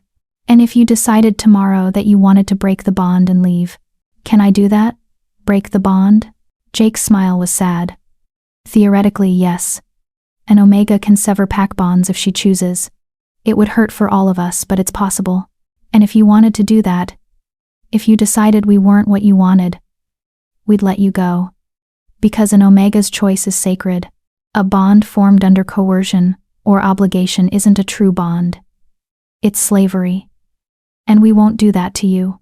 Arlene looked at this beautiful, deadly alpha who was offering her freedom even knowing it might destroy him, who was being honest about his pack's need even as he gave her the power to walk away. He means it, Byron sent through the bond. We all mean it. You're free, Arlene. As free as you've ever been. The bond doesn't chain you to us, it connects us. But connections can be broken if that's what you truly want. What if, Arlene said slowly, what I truly want is to understand what I am, what I'm capable of, what this bond really means. Jake's face lit up like sunrise. Then we teach you. Everything. No secrets, no hidden costs. You deserve to know what you are, Arlene. What you've always been, under all those lies your father told you. Starting with a bath, Arlene said firmly. Because I smell like fear and sweat, and 3 years of barely surviving, and I can't think straight knowing I'm this filthy. Jake laughed, a warm, genuine sound that made the bond hum with happiness. Fair enough. I'll leave you to it. Call if you need anything. And Arlene? Welcome home. For real this time.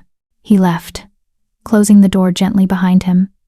Arlene stood in the center of her new room, her room, with a real bed and actual heat and privacy she hadn't experienced in years, and felt tears start to fall. But they weren't tears of sadness or fear. They were tears of relief, of overwhelming gratitude, of emotions too big to name. She made her way to the bathing room and stopped dead in the doorway. There was a tub, an actual tub large enough to fully submerge in, already filled with steaming water. Bottles of what looked like soap and oils lined a shelf, along with soft towels and a clean robe. Arlene stripped off her filthy clothes and sank into the water with a groan of pure pleasure. The heat soaked into her muscles, washing away 3 years of cold and pain and loneliness. She scrubbed her skin until it was pink and clean, washed her hair until it no longer felt like matted straw, and just breathed. For the first time in as long as she could remember, she felt safe. Actually, genuinely safe. You are safe, Byron sent through the bond. This I swear to you, Arlene. Nothing will ever hurt you again. Not while we breathe. Dramatic much? Floyd's voice cut in, but there was affection underlying the gruffness. But he's right. You're pack now. We protect pack. Even from themselves, Marvin added. Which means you need to eat and then sleep. You've been running on fear and adrenaline for too long. Your body needs rest. Food's waiting in your sitting room, Dawn said. And before you ask, yes, it's a lot. Yes. You need to eat all of it. Your body's been starved for years. We're going to fix that. Bossy, Arlene sent back, but she was smiling. You have no idea, Jake replied cheerfully. Wait until Floyd starts trying to design your training regimen. Then you'll see bossy. I'm not bossy, Floyd protested. I'm efficient. You're both, Dawn said. It's part of your charm. Listening to them bicker through the bond, Arlene felt something warm and bright growing in her chest. This was what Pack was supposed to feel like. Not the oppressive hierarchy of her father's rule, but this easy camaraderie, this sense of belonging. She climbed out of the tub eventually, dried herself with towels that were soft as clouds, and put on the robe. It was too large, clearly meant for one of the men, but it was clean and warm and smelled like pine and winter air. The sitting room held a small table laden with food. Fresh bread, roasted meat, vegetables and rich gravy, cheese, fruit, and something that might have been pie. It was more food than she'd seen in months. Don't try to eat it all tonight, Marvin warned gently. Your stomach's shrunk. Eat what you can comfortably manage, save the rest for morning. Arlene ate slowly, savoring every bite. The food was excellent, clearly prepared by someone who knew what they were doing. When she was comfortably full, which took less food than she'd expected, Marvin had been right about her stomach. She carried her plate back to the table and returned to the bedroom. The bed looked impossibly inviting. Clean sheets, warm furs, pillows that actually had stuffing in them. Arlene crawled under the covers and sank into softness she'd forgotten existed. Sleep well, Omega. Byron's voice was a warm rumble through the bond. We'll be here when you wake. We'll always be here. Arlene wanted to answer, to say something profound about gratitude or hope or new beginnings. But exhaustion pulled her under before she could form words. She dreamed of running through snow with 5 silver wolves, of northern lights painting the sky, of a bond that glowed like starlight connecting her to something larger and more powerful than she'd ever imagined possible. And for the first time in 3 years, she slept through the entire night without waking once. Miles to the south, in the Shadowpine Lodge, Eleanor Shields sat in her room and stared at her hands. They were shaking. They'd been shaking since Arlene walked out with those 5 terrifying alphas. A knock at her door. Come in, Eleanor called, forcing her voice to steadiness. Her father entered, his face a thundercloud. We need to talk about your sister. She's not my sister anymore, Eleanor said automatically. You disowned her. I made a mistake, Vincent said, and the admission cost him. Those wolves, those Frostborn, they're not normal alphas. The power they radiated, the way they moved as one unit. That bond. It's not possible, Eleanor insisted, even though she'd felt it herself. True Omega bonds are myths. Stories we tell pups, they don't actually exist. They do exist. And your sister has one. Vincent sat heavily in Eleanor's chair, which makes her dangerous. Dangerous? Arlene? Eleanor laughed, but it sounded hollow even to her own ears. She's pathetic. Weak. Always has been. She was pathetic when she was alone, Vincent corrected. Now she has 5 ancient alphas, willing to start a war for her. Now she has a bond that makes those alphas stronger than anything we can field. That changes everything. Eleanor's hands clenched into fists. So what do we do? Vincent's eyes glinted with cold calculation. We prepare. Because sooner or later, your sister is going to realize what she's become. And when she does, she's going to come back, not to beg but to take. To claim what she thinks should have been hers all along. You think she'll challenge us? I think, Vincent said slowly, that we just created an enemy more powerful than the Shadowpine Pack can handle. And we're going to need allies if we want to survive what's coming. He stood and moved to the door, pausing at the threshold. Get some rest, Eleanor. Tomorrow we start reaching out to the other packs. We're going to need all the help we can get. After he left, Eleanor sat in silence, her mind racing. Arlene, weak, pathetic, useless Arlene, bonded to 5 Frostborn alphas, wielding power that made Eleanor's own strength look like a candle next to the sun. It wasn't fair. Eleanor had worked for everything, had trained until her muscles screamed, had proven herself 100 times over, had earned her place as heir through blood and sweat and unwavering dedication. And Arlene? Arlene had done nothing, had been born with a gift she didn't even know she had stumbled into power she didn't deserve. It's not fair, Eleanor whispered to the darkness. But fair or not, the truth remained. Arlene was dangerous now. And if Vincent was right, if her sister did come back seeking vengeance, Eleanor would need to be ready. Would need to be stronger, faster, more ruthless than she'd ever been before. Because she'd seen the look in Arlene's eyes as she'd walked out of the lodge. Not anger, not hatred, but pity. And somehow, that was more terrifying than any threat could have been. Chapter 7. The Awakening. Arlene woke to sunlight streaming through windows that didn't have cracks in them, wrapped in blankets that actually provided warmth, in a room that smelled like pine and safety instead of rot and despair. For a moment, she thought she was dreaming, that she'd wake up any second in her frozen cabin, alone and starving. Then the bond pulsed warm in her chest, and she felt 5 distinct presences, some close, some farther away, but all connected to her through threads of silver light. "Good morning," Byron's voice came through, rich with satisfaction. "You slept 14 hours. We were starting to worry." 14 hours? Arlene sat up, shocked. "I haven't slept that long since I can't even remember." "Your body needed it," Marvin said. 3 years of survival mode takes a toll. Now that you're safe, your body is finally allowing itself to rest properly. "There's breakfast waiting in your sitting room," Jake added. "And clothes. We had to guess at sizes, but they should fit reasonably well." Arlene found the clothes laid out on a chair: soft leather pants, a warm tunic, thick socks, and boots that actually looked like they'd been made for someone her size.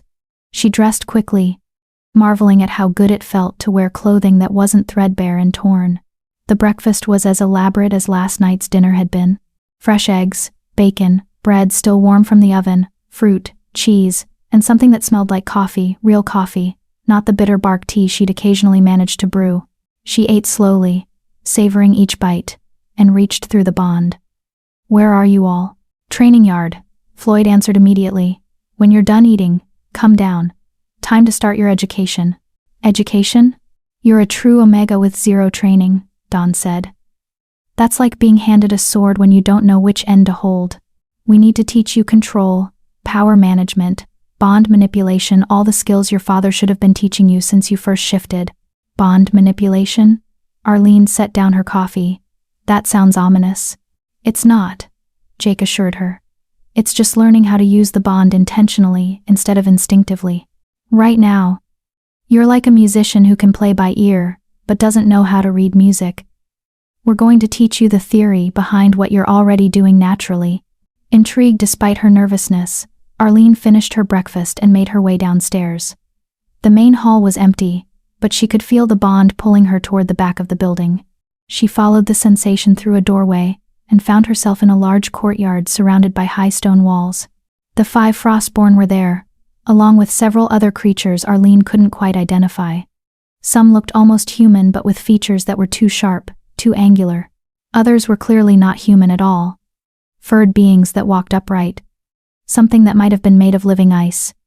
A figure whose edges seemed to blur and shift like smoke. "Our associates," Byron explained, noting her surprise. "The Frostborn have always welcomed those who don't fit elsewhere. As long as they follow pack law and contribute to the community, they're under our protection." One of the almost human figures approached a woman with silver hair and eyes that reflected light like a cat's. "So this is the Omega everyone's been waiting for," she said, her voice carrying an accent Arlene didn't recognize. "She's smaller than I expected." "Size isn't what matters with Omegas," Jake said. "Arlene, this is Katie Ewing. She's been managing the territory's logistics for the past 30 years. 30 years? Arlene looked at Katie more closely. The woman didn't look older than 25. "Faye," Katie said with a slight smile. "We age differently. It's good to finally meet you." "Omega." The boys have been insufferable with their searching and moping. Maybe now they'll actually focus on running this territory properly, instead of ranging across the continent looking for mythical bonds. "Not so mythical now, is it?" Floyd said smugly. Katie rolled her eyes but didn't argue. She bowed slightly to Arlene, a gesture of respect that made Arlene uncomfortable, and returned to whatever she'd been doing before. "Everyone here knows about the bond?" Arlene asked quietly. Everyone here has been hoping for the bond, Marvin corrected. The Frostborn aren't just a pack, Arlene. We're a community. Everyone who lives in this territory benefits from a stable, powerful pack at its center. Which means they've all been invested in finding you. No pressure, Arlene muttered. Deep breath, Byron sent privately. I know this is overwhelming. But you don't have to be perfect. You don't have to prove anything to anyone here. Just be yourself. And let us teach you how to harness what you already have. Arlene nodded and moved to the center of the courtyard where the 5 alphas were gathering. First lesson, Byron began, his voice taking on that commanding tone that made her Omega instinct snap to attention. Understanding what the bond actually is. Dawn, you're best at theory. Explain it. Dawn stepped forward, and suddenly his sharp, knowing eyes made sense. This was a teacher, someone who understood things at a fundamental level. The Omega Bond is a form of pack magic that predates modern wolf packs by thousands of years, Dawn said. In the ancient times, before territories became fixed and hierarchies became rigid, wolves ran in smaller, tighter groups. Usually 5 to 7 alphas led by a single Omega. Not led in the sense of giving orders, but led in the sense of providing direction, purpose, cohesion. Like a rudder on a ship, Jake added. The alphas provide the power and speed. But the Omega steers. Exactly, Dawn continued. But over time, as wolf populations grew and territories became contested, the old pack structures fell apart. Large packs formed with single alpha hierarchies, and the role of Omegas got confused with submission and weakness. Omegas who didn't fit that mold were seen as defective. Like me, Arlene said quietly. Like you. Dawn agreed. But you're not defective, Arlene. You're what Omegas were always meant to be. The problem is, without training, without understanding, your power is raw and uncontrolled. Which brings us to today's lesson. Learning to consciously direct the bond. I thought I was already doing that, Arlene said. I can feel you all, send emotions, shield my thoughts. That's passive use, Floyd interrupted. Instinctive. What we're going to teach you is active use. Intentional manipulation of the bond for specific purposes. Such as power sharing, Byron said. Right now, power flows naturally through the bond. We give you strength, you give us cohesion, everything balances automatically. But in combat or crisis situations, you need to be able to direct that flow intentionally. Send all the power to one alpha who needs it, or pull power back to protect yourself, or distribute it unevenly based on tactical needs. That sounds complicated. It is, Marvin said. Which is why we're starting simple. Byron. Shift. Byron's form blurred, and suddenly a massive silver wolf stood where the man had been. His ice-blue eyes fixed on Arlene with an intensity that would have been frightening if not for the warmth flowing through their bond. Now, Marvin instructed. Reach through the bond to Byron. Feel the thread connecting you to him. Notice how power flows both ways, from him to you, from you to him. Got it? Arlene focused, following Byron's thread until she could sense the power moving along it like water in a stream. Yes, I feel it. Good. Now try to increase the flow from you to him. Consciously push more of your energy through the bond. Don't force it, guide it. Like opening a valve wider. Arlene concentrated, imagining the flow of power increasing. At first, nothing happened. Then she felt something shift, and suddenly energy was rushing from her chest to Byron in a torrent. Byron's wolf form began to glow. Actually glow, with silver light that made him look like he was carved from moonlight. He grew larger, his muscles more defined, his presence more overwhelming. The other beings in the courtyard took involuntary steps backward. Holy shit, Arlene breathed. That's Omega amplification, Dawn said, his voice filled with awe despite clearly having seen this before. That's what you can do, Arlene. You can take an already powerful alpha and make him unstoppable. Now pull the power back, Marvin instructed. Slowly. Close the valve, redirect the energy back to yourself. Arlene tried, but it was like trying to stop a river with her hands. The power kept flowing, and Byron kept glowing brighter, and suddenly she was feeling lightheaded, like she was giving away too much. Easy, Byron sent through the bond, his mental voice steady despite his physical transformation. You're not in danger. The bond won't let you drain yourself completely. Trust it. Trust yourself. Arlene took a breath and stopped fighting. Instead of forcing the power to stop flowing, she simply asked it to. Gently suggested that it was time to return to balance. The torrent slowed to a stream, then to the normal steady flow. Byron's glow faded, and he shrank back to his usual still massive size. Better, Marvin said approvingly. You're learning to work with the bond instead of against it. That's the key to everything, Arlene. The bond isn't a tool you force to obey. It's a living connection that responds to intention and respect. Byron shifted back to human form, his face flushed, and his eyes bright. That was incredible, he said, slightly breathless. I felt like I could tear down mountains. Is that what it's always like? Only when an Omega consciously amplifies, Jake said. Usually the power boost from the bond is subtler, but in combat, or when we need a massive show of force, you can do what Arlene just did. Make any one of us temporarily unstoppable. Or all of us simultaneously, Dawn added. Though that would drain you significantly. It's not something you'd want to do often, unless you had no choice, Floyd said darkly. Which is why we need to train her to handle sustained amplification. If Shadowpine comes for us, they won't, Byron said firmly. Vincent Shields is cruel, but he's not stupid. He felt our power last night. He knows challenging us would be suicide. He's also proud, Marvin countered. And pride makes people do stupid things. We should be prepared for the possibility that he'll try to reclaim Arlene or eliminate her as a threat. Let him try, Floyd growled. We'll paint the snow red with enough, Byron said, his alpha authority making even Floyd stop mid-sentence. We're not starting a war unless we have no choice. Our priority is training Arlene, teaching her control, and establishing ourselves as a legitimate pack that other territories will respect. Actually, Arlene said quietly, and 5 pairs of eyes turned to her. I have a question. You keep talking about other territories, other packs. Are there many of them? And do they all treat Omegas the way Shadowpine did? The silence that followed was answer enough. Some are better, Jake said finally. Some are worse. The problem is systemic, Arlene. It's been generations since anyone's seen a true Omega bond in action. Most packs don't even believe they exist anymore. They've built their entire social structures around the idea that Omegas are weak, submissive, meant to be protected or controlled. Which means, Dawn continued, when word spreads that the Frostborn have bonded with a true Omega, when other packs see what you can do, it's going to challenge everything they believe. Some will be curious, some will be hostile, and some, his expression darkened, will want to steal you. Steal me. Omega bonds are supposed to be permanent, Byron explained. But there are methods. Dark magic, blood rituals, things that can theoretically break an existing bond and force a new one.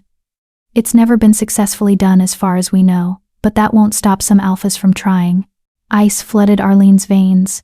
She'd just escaped one prison, and now she was learning she'd painted a target on her back. So I'm in danger, constant danger, for the rest of my life. You're in our protection, Floyd corrected fiercely.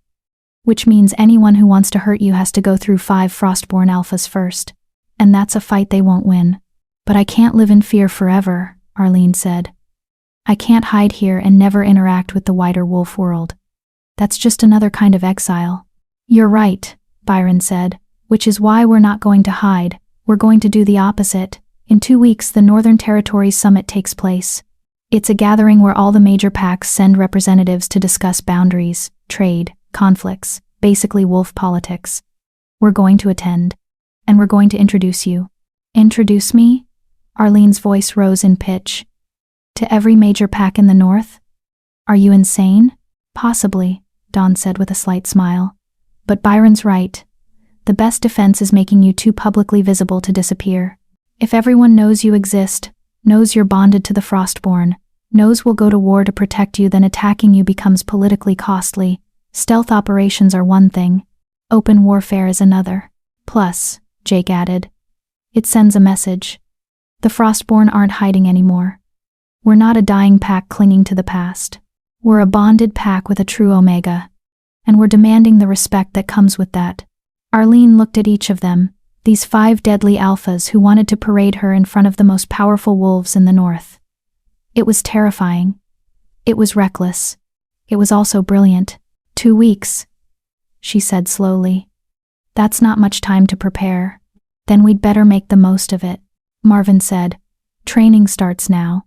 By the time we walk into that summit, you're going to be able to amplify any of us at will, shield against hostile alphas trying to dominate you, and project enough confidence that no one will dare treat you like the weak Omega your father thought you were.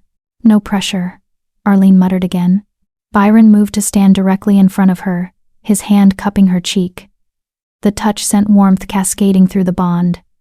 You can do this, he said quietly. You survived 3 years of slow starvation and isolation. You dragged 5 dying alphas into your cabin and saved us when it would have been easier to let us die. You stood up to your father and walked away from the only life you'd ever known. Training for a summit? That's nothing compared to what you've already overcome. Arlene wanted to believe him. Looking into his ice-blue eyes, feeling the absolute faith flowing through their bond, she almost did. All right, she said, straightening her shoulders. Teach me. Everything. I want to be ready. The 5 Frostborn alphas smiled, and the bond blazed bright with pride and determination. Then let's begin, Byron said. And for the next 2 weeks, Arlene learned what it truly meant to be an Omega. Not the broken, powerless creature her father had tried to make her, but something ancient and powerful and utterly irreplaceable. By the time the Northern Territories summit arrived, she would be ready to show the world what a true Omega could do, and the North would never be the same. Chapter 8. The Summit. The journey to the Northern Territories summit took 3 days of hard travel through increasingly harsh terrain. Arlene had expected to struggle. 3 years of near starvation had left her weaker than she wanted to admit, but the bond made everything easier. When her legs grew tired, strength flowed from Marvin. When the cold bit too deep, warmth came from Jake. When doubt crept in, confidence poured from Byron. They weren't just traveling together. They were moving as one organism, each member supporting the others in an intricate dance of shared power. This is what pack is supposed to feel like, Arlene sent through the bond on their second night, watching the 5 alphas set up camp with practiced efficiency. This is what your pack feels like, Dawn corrected. Most packs don't have this level of connection. They have hierarchy and duty. We have something closer to symbiosis. That's the Omega bond, Jake added, handing her a bowl of hot stew. You make us better than we are alone, and we make you stronger than you could be without us. It's reciprocal in a way most wolves have forgotten is possible. The summit was being held in neutral territory, an ancient meeting ground called the Stone Circle that predated modern pack boundaries. According to Byron, it had been used for gatherings like this for centuries, maybe longer. The magic in the ground itself prevented violence, making it the perfect place for packs to negotiate without fear of ambush. How many packs will be there?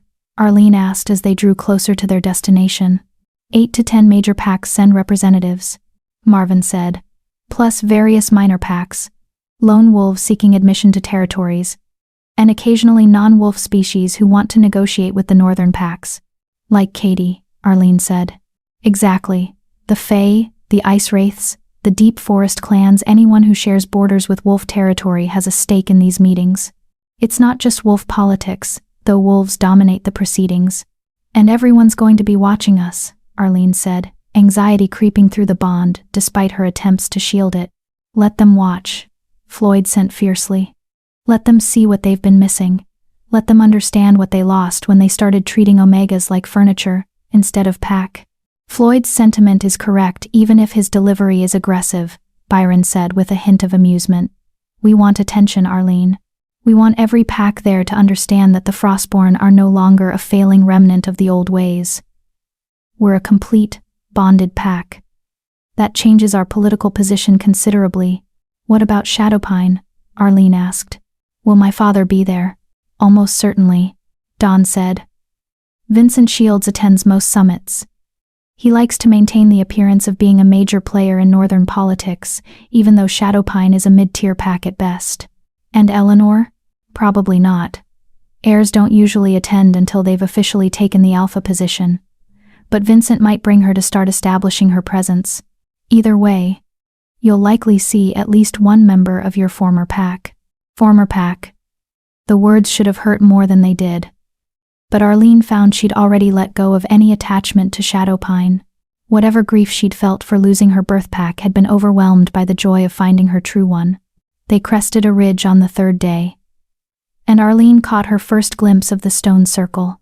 It was aptly named a massive ring of standing stones that thrust from the earth like giants' fingers, each one carved with symbols that seemed to shift and writhe when she looked at them directly. Within the circle, dozens of camps had been established, banners and flags marking different pack territories. "Stay close," Byron instructed as they descended toward the gathering. The neutrality magic prevents direct violence, but it doesn't stop verbal challenges or dominance displays. Some alphas will try to intimidate you just to test your resolve. Let them try, Arlene said, surprised by the steel in her own voice. 2 weeks of intensive training had given her more than just control over the bond. It had given her confidence. She knew what she was now, knew what she could do, and she was done cowering before alphas, who thought dominance and cruelty were the same thing. "That's our Omega," Jake sent proudly. They entered the stone circle, and immediately Arlene felt dozens of eyes turning toward them. Conversation died in waves as pack after pack noticed the new arrivals. She could practically hear the thoughts racing through their heads. Who are these wolves? Why do they move like that? What's wrong with that female? She's too small to be alpha, too confident to be Omega. What is she? A massive wolf stepped forward from the nearest camp, shifting into human form as he approached. He was easily as large as Byron, with coal-black hair and eyes that glowed amber. His presence radiated power and authority. "Frostborn," he said, his voice carrying across the sudden silence. "I didn't expect to see your pack here. Last I heard, you were down to 5 wolves and fading fast." "Alpha Roberto Goldstein," Byron greeted him coolly.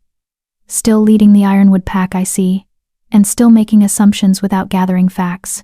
Roberto's eyes narrowed, then slid to Arlene. His expression shifted from curious to shocked. "Is that no? It can't be. True Omega bonds are extinct." "Clearly not," Dawn said. "Since we're all standing here, very much bonded." "Impossible," another voice rang out. A woman emerged from a different camp, tall and lean with silver blonde hair. "I've searched for 20 years for any sign of a true Omega. There are none left. This is some trick, some—" She stopped mid-sentence as Arlene dropped her shields and let the bond blaze visible. Silver threads of light appeared, connecting her to each of the 5 Frostborn alphas.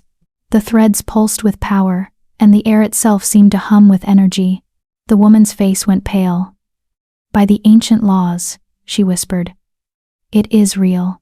"Alpha Tania Tanner of the Riverbend Pack," Byron said formally. "Allow me to introduce Arlene Terry, true Omega and heart of the Frostborn Pack." More wolves were gathering now, drawn by the commotion. Arlene could feel their stares, their skepticism, their hunger. Some looked at her with wonder, others with calculation, a few with barely concealed hostility. And then, pushing through the crowd, came a face she recognized.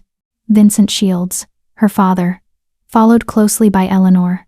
Arlene's breath caught, but she forced herself to remain steady, forced herself to meet her father's shocked gaze without flinching. "Arlene," Vincent said, and there was something complicated in his voice. Surprise, anger, and maybe, just maybe, a hint of fear. "So the rumors are true. You've somehow bonded with the Frostborn." "Not somehow, father," Arlene said, keeping her voice level. "I saved their lives. The bond formed naturally, the way it's supposed to. The way it would have formed years ago, if you'd bothered to teach me what I was, instead of convincing me I was worthless." Eleanor stepped forward, her golden eyes fixed on the visible bond threads. "This is impossible," she said, but there was uncertainty beneath her words. "You're just an Omega. You can't possibly have this kind of power." "I'm not just anything," Arlene replied. "I'm exactly what I was always meant to be. You were just too ignorant to recognize it." "Watch your tongue, girl," Vincent growled, his alpha power flaring. "You may have found yourself some new pets, but that doesn't give you the right to. He stopped because Byron, Floyd, Marvin, Jake, and Don had all moved simultaneously, placing themselves between Vincent and Arlene. Their combined presence was overwhelming. A wall of power that made Vincent's display look like a candle next to a bonfire. "You will speak to our Omega with respect," Byron said, his voice deadly quiet. "Or you will not speak to her at all." "Your Omega?" Vincent's face flushed red. "She's my daughter, You disowned her," Marvin interrupted. "Declared her rogue in front of your entire pack. You have no claim to her. You have no authority over her. She is Frostborn now, and if you continue this line of conversation, you will force us to formally challenge Shadowpine's standing in the Northern Territories." The threat hung in the air. Challenging a pack's standing could lead to territory disputes, trade embargoes, even coordinated attacks from multiple packs. It was political warfare of the worst kind. Vincent's jaw worked as he calculated odds, considered consequences. Finally, he took a step back. "This isn't over," he said quietly. "A true Omega bond, if that's truly what this is, has implications far beyond your little pack dispute." "Agreed," Roberto Goldstein said, his amber eyes thoughtful. "Which is why I'm calling for a formal recognition ceremony. Let the assembled packs witness this bond and judge its authenticity. If it's real, the Frostborn deserve to be acknowledged as a complete, bonded pack with all the rights and protections that entails. And if it's fake?" Someone called from the crowd. "Then they'll be exposed as frauds and driven from the territories," Roberto replied. "But something tells me this is very real indeed." Tanya Tanner stepped forward. "I support Roberto's proposal. A recognition ceremony at sunset. That gives us time to prepare the proper rituals and gather the necessary witnesses." One by one, the other pack representatives voiced their agreement. Some enthusiastically, others reluctantly, but the consensus was clear. The northern packs wanted proof that the Frostborn had truly bonded with an Omega, and Arlene was about to give them that proof. "Are you ready for this?" Byron asked through the bond. "A recognition ceremony is intense. You'll have to demonstrate control over the bond in front of everyone. Show that you can amplify each of us individually and collectively. Prove that the bond is real and stable." "I'm ready," Arlene sent back. And she meant it. "Let's show them what a true Omega can do." The sun was setting, painting the sky in shades of gold and crimson, when the assembled packs gathered within the stone circle for the recognition ceremony. Arlene stood at the center with her 5 alphas arranged in a circle around her, each one positioned at an equal distance. The other packs formed an outer ring, hundreds of wolves bearing witness to something most of them had believed was extinct. Roberto Goldstein stepped forward, acting as the ceremony's officiant. His voice carried through the circle, amplified by the ancient magic in the stones themselves. "We gather under the old laws to witness a bond," he intoned. "The assembled packs of the Northern Territories call upon the Frostborn to prove their claim, to demonstrate that they are not 5 lone alphas and an Omega pretending to be pack, but a true bonded pack united by ancient magic." He turned to Arlene. "Omega of the Frostborn, show us the threads that bind you." Arlene dropped her shields completely. The bond blazed into visibility, silver threads stretching from her chest to each of the 5 alphas. But she didn't stop there. She'd learned in her training how to make the bond more visible, how to amplify its presence. She poured energy into the threads, making them glow brighter and brighter until they were brilliant as lightning, until the entire stone circle was lit by their radiance. Gasps rippled through the crowd. Even the skeptics couldn't deny what they were seeing. "Show us amplification," Roberto commanded. "Grant power to your alphas. Prove the bond functions as the ancient texts describe." This was the test. The part where she could fail, where any weakness would be exposed. Arlene took a breath and reached through the bond. She started with Byron, sending power flowing through their connection. His form began to glow as it had in training, growing larger, stronger, radiating dominance that made every wolf in the circle instinctively submit. She held the amplification for 10 heartbeats, then shifted. Jake next. His glow was different, brighter, more beautiful, like captured moonlight. Then Floyd, whose amplified presence became terrifying in its scarred intensity. Then Marvin, solid and immovable as a mountain. Then Don, sharp and brilliant as winter stars. She cycled through them again and again, faster each time, demonstrating not just that she could amplify, but that she had complete control, that she could direct the bond with precision and purpose. Now all of us, Byron sent. Show them what we can really do. Arlene had never tried to amplify all 5 simultaneously for more than a few seconds. It was exhausting, draining, potentially dangerous. But this was the moment that mattered. This was the proof that would cement their place in northern politics. She opened herself completely to the bond and sent power flowing to all 5 alphas at once. The effect was staggering. All 5 Frostborn began to glow, their combined presence so overwhelming that wolves in the outer circle actually retreated. The ancient stones hummed with resonance, reacting to power they hadn't felt in centuries. The very air crackled with energy. Arlene held it. 10 seconds, 20, 30. Pushing herself to the limit, feeling the bond pull at her reserves, but refusing to stop. She needed them to see this, needed them to understand. The Frostborn weren't just a pack. They were a force of nature. At 40 seconds, she finally released the amplification, pulling the power back to normal levels. She swayed slightly, exhausted, but 4 hands immediately reached out to steady her. Byron in front, Jake and Floyd on the sides, Marvin behind, supporting her, proving what the bond really meant. Pack takes care of pack. The stone circle was silent. Even Vincent Shields looked stunned, his face pale as he stared at what his daughter, his rejected, useless Omega daughter, had just accomplished. Roberto Goldstein's voice broke the silence. I have seen enough. By the authority granted to me as witness and officiant, I declare the Frostborn bond authentic. Let it be recorded that a true Omega walks among us once more, and that the Frostborn pack is recognized as complete and bonded under the ancient laws. Seconded, Tanya Tanner called out. Agreed, another alpha said.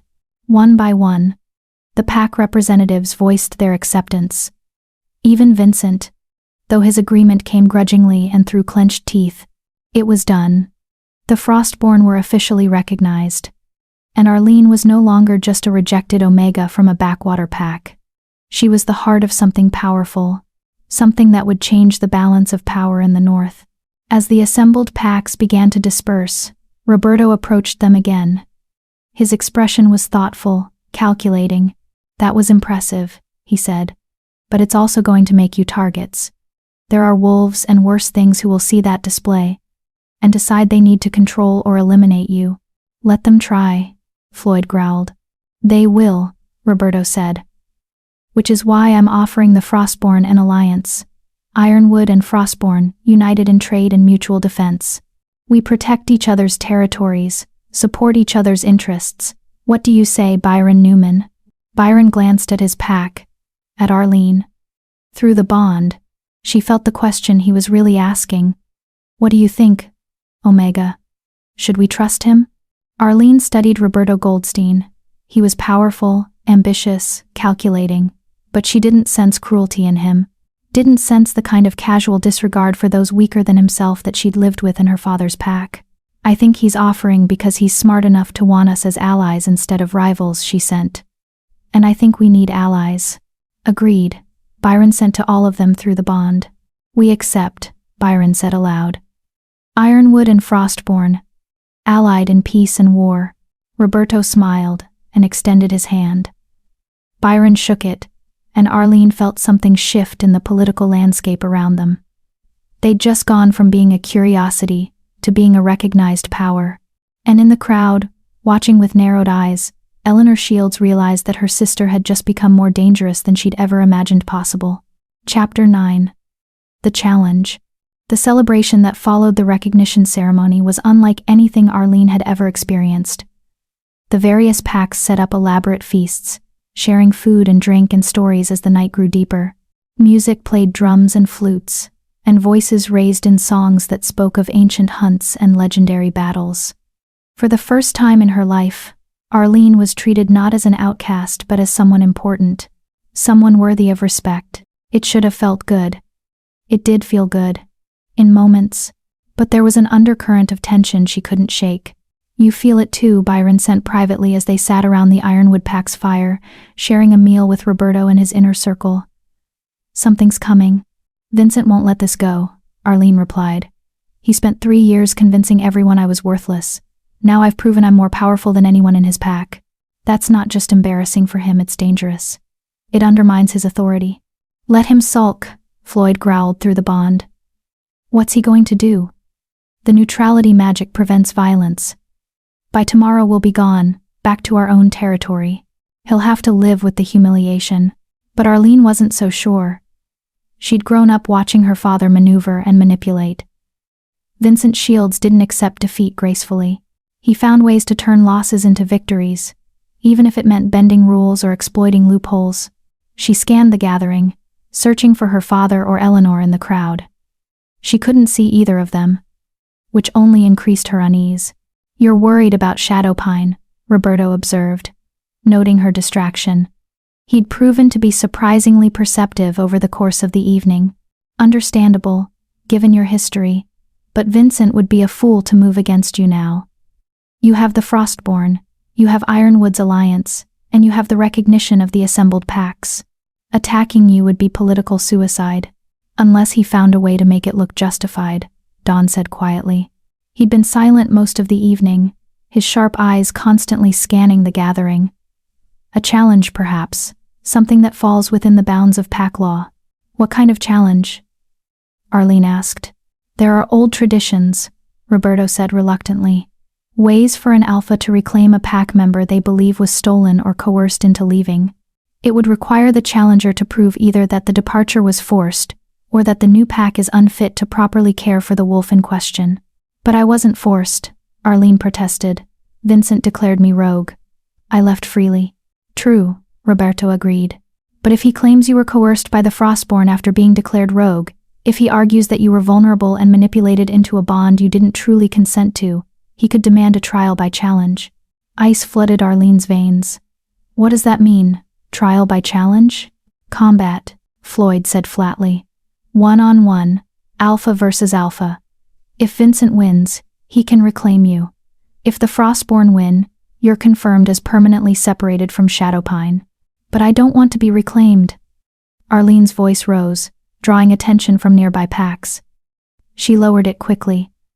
I made my choice. Why isn't that enough? Because pack law was written by alphas who believed omegas were property, Jake said bitterly. They built in provisions to rescue omegas from situations those alphas deemed inappropriate. It's archaic and wrong, but it's still technically valid under the old laws. So if Vincent challenges, what happens? Byron fights him? Not exactly, Roberto said. Vincent can't challenge directly, he disowned you, which means he gave up his rights as your alpha. But he can appoint a champion to challenge on Shadowpine's behalf. Someone who argues they would be a more suitable alpha for you than the Frostborn. Understanding dawned, cold and terrible. Blake Todd. Most likely, Roberto confirmed. He was the one offered you as a mate. He could argue that you refusing him and bonding with the Frostborn instead was done under duress, that you were frightened and vulnerable and the Frostborn took advantage. That's a lie. Of course it is, Byron said. But that doesn't mean Vincent won't try it. The question is whether the assembled packs would support such a challenge. Roberto, if Vincent approached the Council of Alphas with this, would they allow it? Roberto was quiet for a long moment, his expression troubled. Honestly, I don't know. You've proven the bond is real, which should be the end of it. But there are alphas here who are uncomfortable with what they saw tonight. Uncomfortable with the idea of an Omega having that much power. They might see a trial by challenge as a way to put you back in your place without having to admit that's what they're doing. So even though I proved everything, even though the bond was recognized, I'm still not safe. You're safer than you were, Marvin said. But no, not entirely safe. Not yet. Not until the old prejudices die out and packs remember what Omegas were really meant to be, which could take generations. Dawn added silently through the bond. A commotion near the edge of the gathering drew their attention. Vincent Shields was striding toward the central fire, Blake Todd at his side. Behind them came Eleanor and several other Shadowpine wolves. Vincent's face was set in determined lines, and Blake wore an expression of barely concealed triumph. Here we go, Floyd muttered. Vincent stopped in the open space before the central fire, his voice carrying across the suddenly silent gathering. I call upon the assembled packs to hear a challenge under the old laws. The drums stopped. The conversations died. Every eye turned to Vincent. Roberto stood, his expression carefully neutral despite the warning glances he shot toward Byron. Alpha Vincent Shields of Shadowpine, state your challenge. My daughter Arlene was declared rogue due to her inability to contribute to pack strength. Vincent began, and Arlene felt fury spike through her at the sanitized version of events. In her vulnerable state, she was approached by 5 unknown alphas, who claimed to have bonded with her. While I acknowledge the recognition ceremony showed evidence of a bond, I question whether that bond was formed freely or through coercion of a desperate, starving Omega who had no other options. That's not what happened. Arlene started to stand, but Byron's hand on her shoulder stopped her. Let him speak, Byron sent. We need to hear the full challenge before we respond. Know your enemy's argument before you counter it, Vincent continued. Blake Todd of my pack had offered to mate with Arlene, to provide for her and protect her. She refused. Days later, 5 strange alphas appear and suddenly she's bonded to all of them.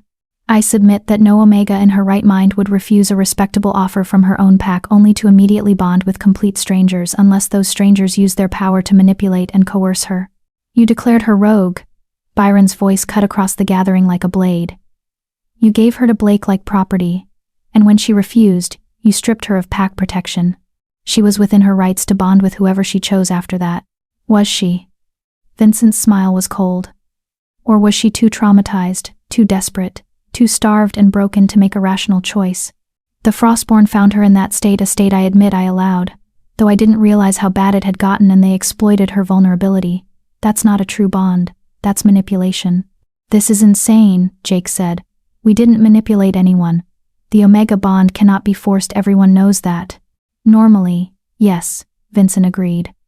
But in cases where an Omega is severely compromised, mentally or physically, the bond might form out of desperation rather than true connection. Which is why I'm calling for a trial by challenge. If the Frostborn truly have Arlene's best interests at heart, if the bond is genuine and strong, they should have no problem proving it. Proving it how? Arlene demanded, finally finding her voice. I already proved the bond is real. You proved power exists, Vincent said. Not that the bond was formed freely. Blake Todd challenges the Frostborn's right to their Omega bond. He claims that given a fair choice, with time to recover from her ordeal, Arlene would choose a mate from her own kind, rather than these northern strangers. He challenges for the right to break your bond and establish a new one. The gathered packs erupted in murmurs and arguments. Some looked horrified at the suggestion, others looked intrigued, and a few too many looked like they thought Vincent might have a point. Roberto raised his hand for silence. This is highly irregular, Vincent. The Omega bond has been recognized. Attempting to break it through combat is allowed under the old laws, Vincent interrupted. Laws that you yourself acknowledged are still valid when you officiated tonight's ceremony. Blake challenges Byron Newman, Alpha of the Frostborn, for the right to claim Arlene. If Blake wins, the bond is proven false and she returns to Shadowpine. If Byron wins, we accept the separation permanently. No, Arlene said, her voice shaking with rage. No, I don't accept this. I'm not property to be won or lost in combat. I made my choice. That should be enough. It would be, Tanya Tanner said, stepping forward, if you had made that choice from a position of strength. But Vincent raises a valid concern. You were starving, Omega. You were desperate. The Frostborn may have saved your life, but that doesn't mean the bond formed for the right reasons. You can't be serious, Dawn said incredulously.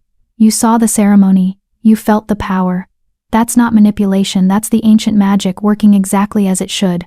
Nevertheless, Tanya said, though she looked uncomfortable, a challenge has been issued under valid laws. The council must vote on whether to allow it. Then let's vote now, Roberto said, all in favor of allowing Blake Todd's challenge. Hands rose. Arlene's heart sank as she counted them. 5 alphas voted in favor, 5 voted against, and 3 abstained, including Tanya. The vote is tied, Roberto announced, which means according to tradition, the challenged party has the right to accept or decline.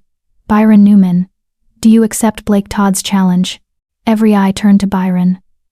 Through the bond, Arlene felt the fury radiating from all 5 Frostborn.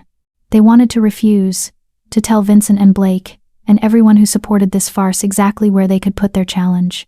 But she also felt the calculation. If they refused, it would look like they had something to hide, like they weren't confident in their bond. And in the political landscape of the Northern Territories, perception mattered as much as reality. "What do I do?" Byron sent to the pack. "If I fight and lose." "You won't lose," Floyd said with absolute certainty. "Blake Todd is nothing. A bully and a brute. You'll tear him apart. But if by some miracle he does win," Jake said quietly, "the bond would be broken. Arlene would be forced back to Shadowpine. We have to consider that risk." "No," Arlene sent, her mental voice so fierce, it made all 5 alphas pause. "No, we don't consider that risk, because it's not happening. Byron will win. And when he does, I want to make sure Vincent and everyone who supported this insulting challenge understands exactly what they've done." She stood, pulling away from Byron's steadying hand, and walked to the center of the gathering. Walked until she stood directly in front of her father, close enough to see the calculation in his eyes. "You want a challenge?" Arlene said, her voice carrying across the silent crowd. "Fine. Let Blake fight Byron. Let him try to prove I was manipulated. But know this, Father, when Byron wins, when your champion is defeated and humiliated in front of every pack in the North, I will make sure everyone knows the truth.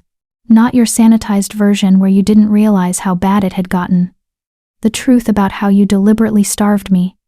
How you exiled me to a broken cabin knowing I couldn't survive. How you spent 3 years hoping I'd just conveniently die so you wouldn't have to deal with your Omega problem." Vincent's face flushed red. "You dare." "I dare," Arlene cut him off. "Because I'm not your powerless daughter anymore. I'm a bonded Omega. I have 5 alphas who would burn the world for me. And when this farce of a challenge is over, when Blake is bleeding in the snow and your plan has failed, you're going to have to live with the knowledge that you threw away something precious. Something you were too ignorant and cruel to value." She turned to address the assembled packs. "I was not coerced. I was not manipulated. I made a choice to save 5 dying alphas, because letting them freeze would have made me as heartless as my father. The bond formed because I have something Vincent Shields never taught me: compassion. The ability to see value in others even when they can't offer me anything in return. That's what Omegas are supposed to do. That's what the ancient magic responds to. Not weakness, not desperation, but the strength to care even when the world has given you every reason not to." Silence. Then, from somewhere in the Ironwood section, someone began to howl. Not a challenge or a threat, but a song of acknowledgement, of respect. Others joined in, until the stone circle echoed with voices. Not everyone. Vincent's supporters remained silent. But enough wolves were singing that Arlene knew she'd reached them. Knew she'd made them understand. Byron moved to stand beside her, his hand finding hers. "I accept Blake Todd's challenge," he announced. "Tomorrow at dawn. And when I win, Shadowpine will acknowledge that they have no claim to Arlene Terry. She is Frostborn, now and forever." Blake stepped forward, his face twisted in something between rage and anticipation. "When I win, the Omega comes back where she belongs. And I'll make sure she never forgets her place again." The threat was clear, and Arlene felt the 5 Frostborn surge with murderous intent through the bond. "Easy," she sent to them. "Save it for tomorrow." Blake just guaranteed his own destruction. "You heard the threat. Everyone heard it. When Byron wins, we use that. We make sure every pack here understands what kind of wolf Blake really is." "Clever Omega," Dawn sent with approval, using their own cruelty against them. Roberto stepped forward, raising his hands. "The challenge is set. Tomorrow at dawn, Blake Todd of Shadowpine will face Byron Newman of Frostborn. The victor claims the Omega bond or confirms it, as the case may be. Until then, both parties are under the neutrality magic's protection.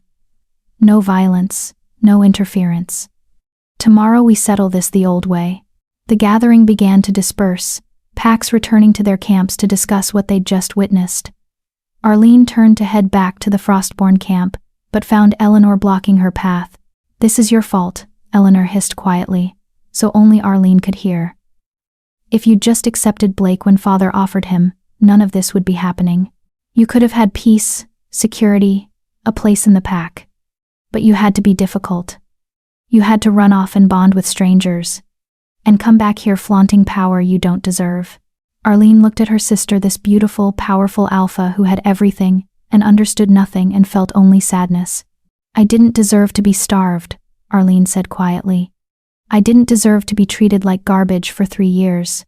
I didn't deserve to be offered as property to a brute who wanted to train obedience into me. And if you think I did, Eleanor, then you're more broken than I ever was. She walked past her sister, the 5 Frostborn falling into step around her, and didn't look back. Tomorrow, Byron would fight. Tomorrow, they would prove once and for all that the bond was real and true and unbreakable. And tomorrow, Vincent Shields would learn what it cost to underestimate an Omega. Chapter 10. The Final Bond. Dawn broke cold and clear over the stone circle, painting the ancient stones in shades of pink and gold. Arlene stood at the edge of the Frostborn camp, watching the sun rise, and tried to calm the storm of emotions churning through the bond. He's going to win. She sent for the 100th time, trying to convince herself as much as the others. Byron is stronger, faster, more experienced. Blake doesn't stand a chance. Blake doesn't stand a chance, Floyd agreed. But that doesn't mean Vincent doesn't have other tricks planned. Watch for interference. Watch for someone trying to disrupt the neutrality magic or distract Byron at a critical moment. The stones won't allow it, Marvin said, though his steady presence carried an edge of concern. Direct interference will trigger a backlash from the ancient magic. Vincent would have to be desperate or stupid to risk that. He's both, Arlene said. That's what worries me. Byron emerged from the camp, already dressed for combat in minimal clothing that would shift easily with his wolf form. He looked calm, focused, every inch the deadly predator he was. But through the bond, Arlene could feel his worry. Not about the fight itself, he was confident he could defeat Blake, but about what came after. About the political ramifications. About keeping Arlene safe. About navigating the complex web of alliances and enmities that governed the northern packs.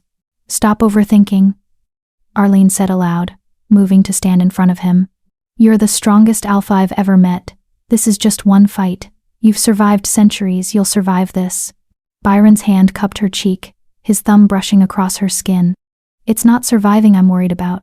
It's making sure that when this is over, you never have to fear anyone trying to take you from us again. Then win decisively, Dawn said, joining them. Don't just defeat Blake, humiliate him. Make it so clear that he was never in your league that no one will question the outcome. And watch for Vincent, Jake added, his beautiful face unusually serious. He didn't come this far just to watch his champion lose fairly. He'll try something. Let him try, Byron said, and the command in his voice made even his fellow alphas straighten. Whatever he does, we'll handle it, together. The word hung in the air, resonating through the bond. Together. That's what they were. What they'd always be. A horn sounded from the center of the stone circle, calling the packs to witness. It was time. The assembled packs formed a ring around the largest open space within the circle, hundreds of wolves bearing witness to a challenge that would determine the fate of the last true Omega bond. Roberto Goldstein stood at the center, his presence commanding attention. Under the old laws, we gather to witness a trial by challenge, he announced. Blake Todd of Shadowpine Pack challenges Byron Newman of Frostborn Pack for the right to claim or confirm the Omega bond with Arlene Terry. The rules are simple. Combat continues until one fighter yields, is incapacitated, or dies. The neutrality magic prevents outside interference. The victor's claim to the Omega is absolute and cannot be challenged again for a period of 10 years. 10 years? Arlene whispered to Jake. That's not permanent. Nothing in pack law is truly permanent. Jake whispered back. But 10 years is long enough to establish the bond beyond any doubt. By then, any attempt to challenge it would be seen as absurd. Byron stepped into the circle, and Blake followed from the Shadowpine section. Up close, Blake looked even more brutish than Arlene remembered. He was massive, heavily muscled, with scars that spoke of a lifetime of violence. His eyes, when they found Arlene, were hungry and possessive, like she was a prize he'd already won. Last chance to save yourself the humiliation, Blake called to Byron. Yield now, and I'll make sure the Omega is treated well enough. The only one facing humiliation is you, Byron replied calmly. And when this is over, Arlene will never have to see your face again. Blake's expression darkened. We'll see about that. Roberto raised his hand. Begin. Both fighters shifted immediately, their human forms blurring into massive wolves. Blake was huge, his dark fur matted with old blood and scars. But Byron was larger, his silver coat gleaming like moonlight, his presence radiating power that made Blake's brutish strength look clumsy by comparison. They circled each other, both looking for an opening. Blake struck first, lunging with his jaws aimed at Byron's throat. It was an aggressive move, meant to end the fight quickly through sheer force. Byron sidestepped with fluid grace, his claws raking across Blake's flank as the larger wolf's momentum carried him past. First blood to the Frostborn. Blake snarled and spun, more cautious now. He'd underestimated Byron's speed, made the mistake of thinking size alone would win the fight. He's strong but undisciplined, Floyd observed through the bond. Byron will take him apart piece by piece. The fight continued, and it quickly became clear that Floyd was right. Byron was faster, more skilled, more controlled. Every attack he made drew blood. Every move Blake tried, Byron anticipated and countered. It was less a fight and more a lesson in the difference between a brawler and a warrior. Within 5 minutes, Blake was bleeding from a dozen wounds. His movements were slowing, his breathing labored. Byron barely looked winded. Yield, Byron's mental voice projected so everyone could hear one of the tricks truly powerful alphas could perform. You can't win this, Blake. Save yourself the pain and yield. Never, Blake snarled, launching another desperate attack. This time Byron didn't just dodge. He met the attack head-on, his jaws closing around Blake's throat. Not biting down, not yet just holding, demonstrating that he could end the fight whenever he chose. Blake froze, trapped. Through the bond, Arlene felt Byron's control, his restraint. He could kill Blake right now. One bite, one flex of his powerful jaws, and the challenge would be over. But he was showing mercy, giving Blake one more chance to yield with his life intact. That's when Arlene saw the movement in the crowd. Vincent, his hand raised in some kind of signal, and near the edge of the circle, one of the shadow pine wolves was doing something to the stones, touching them, whispering something, his hands glowing with a sickly green light. No! Arlene sent desperately through the bond. Byron, the stones, they're tampering with the neutrality magic. But it was too late. The sickly green light spread from the touched stone, racing through the circle's ancient network. And suddenly the air itself changed. The protective magic warping into something else. Something dark. Blake, who'd been trapped and defeated, suddenly convulsed. His form began to change, but not into human shape. Into something else. Something wrong. His body swelled with unnatural strength, his eyes turned black, and foam flecked his jaws. Blood rage, Roberto's voice rang out in horror. Vincent, what have you done? Blood rage is forbidden magic. But Vincent was already moving, his pack forming around him, preparing to flee. He'd known this would happen. Had planned it.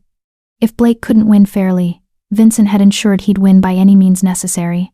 Even if it meant unleashing dark magic that could kill everyone in the circle. A wolf in blood rage was unstoppable. Immune to pain, driven only by the instinct to kill, they would fight until either they or everything around them was dead. And the corrupted neutrality magic wasn't protecting anyone anymore, it was containing them all with the monster Vincent had created. Blake's jaws released Byron's throat, not out of strategy, but because the blood rage made him forget tactics entirely. He lunged again, but this time with the crazed strength of dark magic, his attacks wild and impossibly powerful. Byron dodged, but one of Blake's claws caught him across the shoulder, tearing deep. Through the bond, Arlene felt Byron's pain spike. Pull back, Marvin sent. Byron, you can't fight blood rage head-on. You need to. I know what I need, Byron interrupted. And through the bond, Arlene felt what he was asking for. Not just strength, not just speed, but everything. The full power of the Omega bond, amplified beyond anything she'd done in training. It could kill you, Jake sent desperately. That much power, sustained that long, your body might not be able to handle it. Then it kills me, Byron replied. But I will not let that creature touch our Omega. Arlene, please. Trust me. Give me everything. Arlene didn't hesitate. She dropped every shield, opened every channel, and poured power through the bond to Byron with everything she had. Byron's form exploded with silver light. Not just glowing, blazing like a star, so bright that wolves had to look away. His body grew larger, his muscles more defined, his presence so overwhelming that even Blake's blood rage made him hesitate for one crucial second. Byron moved like lightning, too fast to follow. His claws found Blake's legs, hamstringing him. His jaws found Blake's spine, not to kill but to paralyze. And all the while, that impossible power burned through him, the Omega bond making him more than any single wolf had a right to be. Blake went down, still conscious but unable to move. Still snarling and snapping, but no longer a threat. The blood rage would kill him eventually. That was what happened to wolves who were forced into it. But the fight was over. Byron shifted to human form, his body still glowing with the Omega bond's power. He looked at Vincent, who stood at the edge of the circle with his pack ready to run. You used forbidden magic, Byron said, his voice carrying to every corner of the gathering. You tried to murder me, your own daughter, and every wolf in this circle just to avoid losing a challenge. That's not strength, Vincent Shields. That's cowardice. The bond made you too strong, Vincent shouted back. That's not natural. That much power in the hands of one wolf of an Omega, it's dangerous. So you tried to kill everyone? Tanya Tanner's voice rang out, fury evident. The blood rage doesn't discriminate, Vincent. Blake would have torn through us all once Byron fell. You would have murdered every alpha here to reclaim one Omega? The assembled packs were turning now, their expressions shifting from shock to rage. Vincent had broken the most sacred law. He'd corrupted the neutrality magic. Endangered everyone, all for pride and control. Seize him, Roberto commanded. Vincent Shields, you are hereby stripped of your alpha status and marked rogue for the use of forbidden magic and attempted mass murder. Shadowpine Pack is dissolved, its territory forfeit. Vincent's face went white. You can't, I'm an alpha. You can't just… You're nothing, Byron interrupted. And your pack is nothing. Guards, take him, and take whoever helped him corrupt the stones. They'll all answer for this. Wolves from multiple packs surged forward, surrounding Vincent and the Shadowpine wolves who'd helped him. Vincent tried to resist, but he was alone, his power nothing compared to the combined might of the northern packs. Arlene watched her father being dragged away, his protests fading into the distance, and felt nothing. No satisfaction, no grief, no sense of vindication, just a quiet relief that it was finally over. You can let go now, Byron sent gently through the bond. You've been holding that amplification for 5 minutes. You need to rest. Arlene realized he was right. She'd been pouring power into Byron for so long she'd forgotten she was doing it. She pulled the energy back slowly, carefully, and immediately felt exhaustion crash over her. Strong arms caught her before she could fall. All 5 Frostborn were there suddenly, supporting her, their concern flooding the bond. I'm okay, Arlene said weakly. Just tired. Did we win? We won, Jake said, and there was wonder in his voice. You amplified Byron for 5 straight minutes. Do you understand how impossible that is?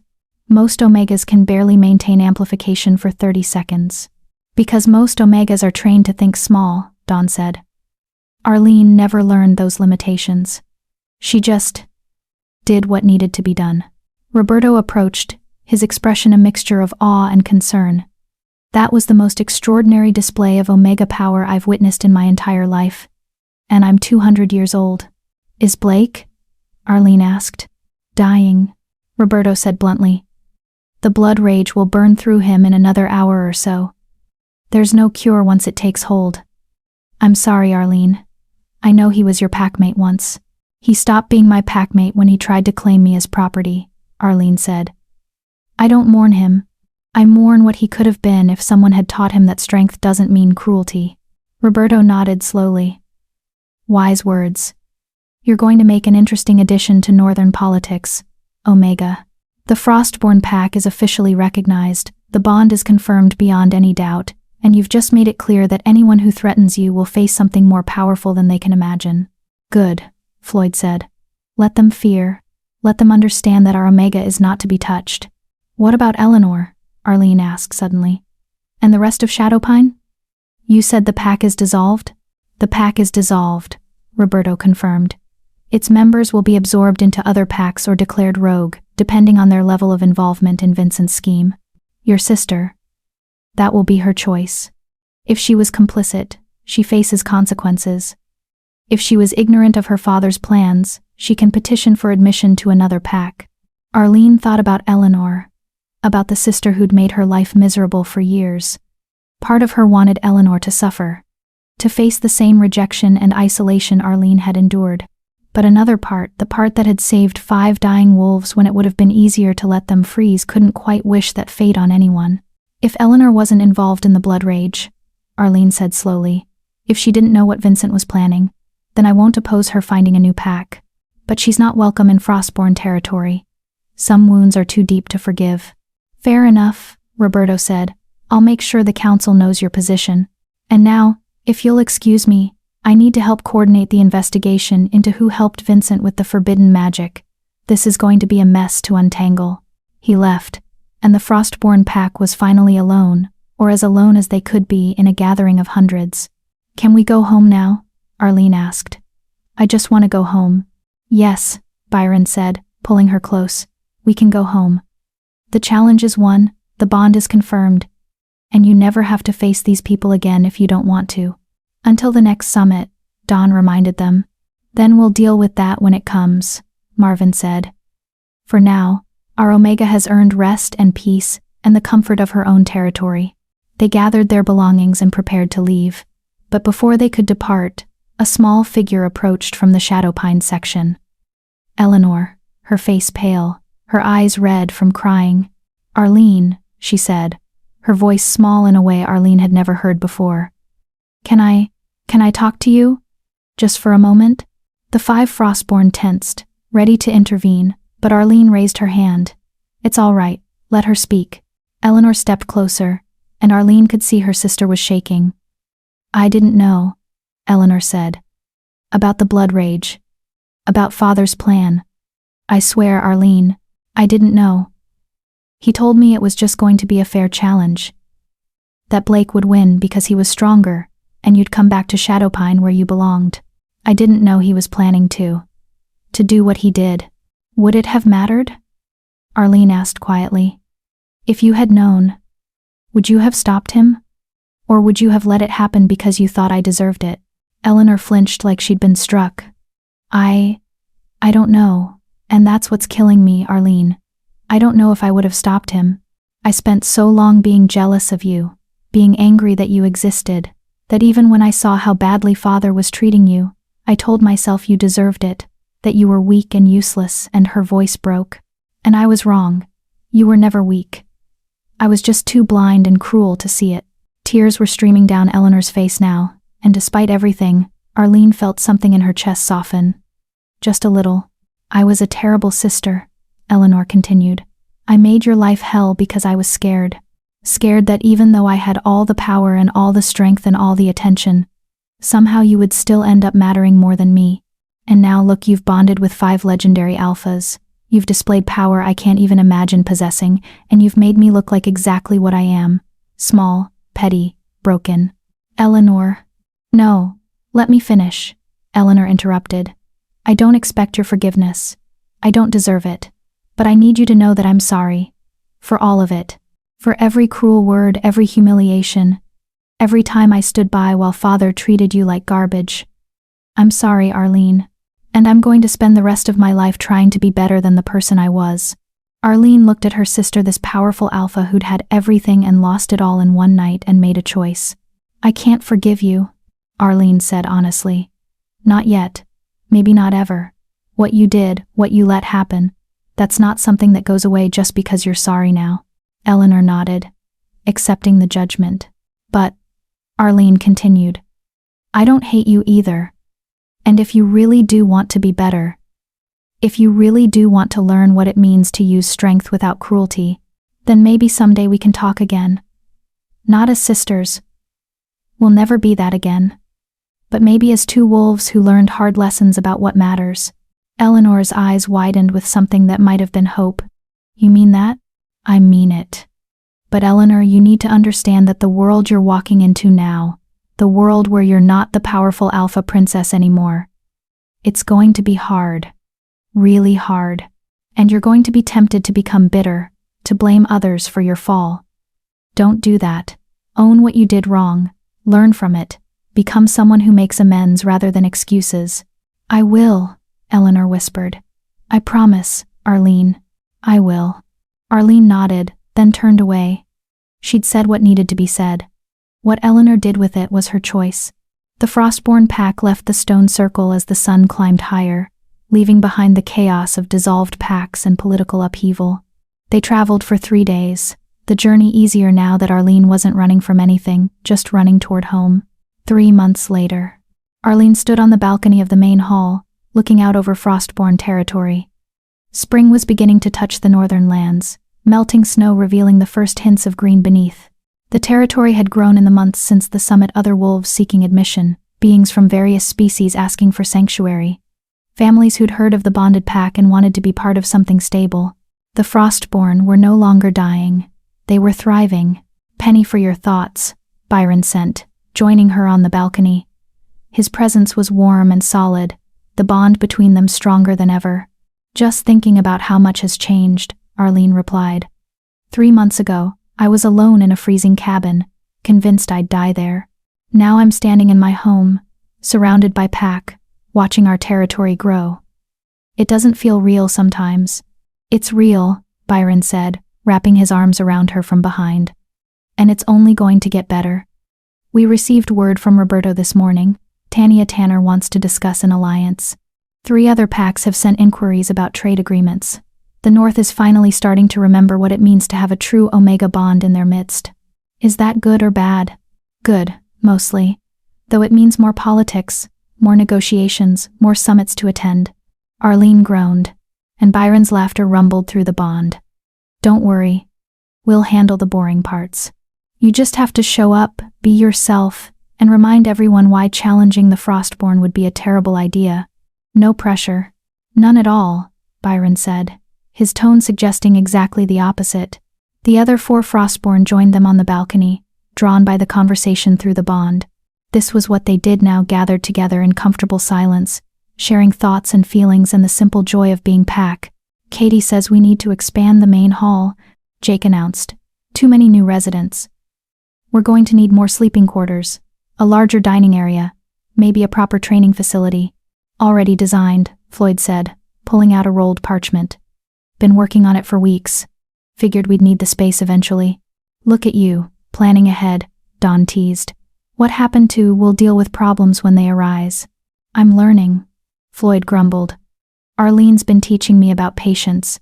It's annoying. Arlene laughed, the sound carrying across the territory. It was a sound she made often, now real laughter, not the bitter mockery of her exile days. Joy came easily when you were surrounded by wolves who would die for you, who celebrated your strengths instead of punishing them. I have something to tell you all.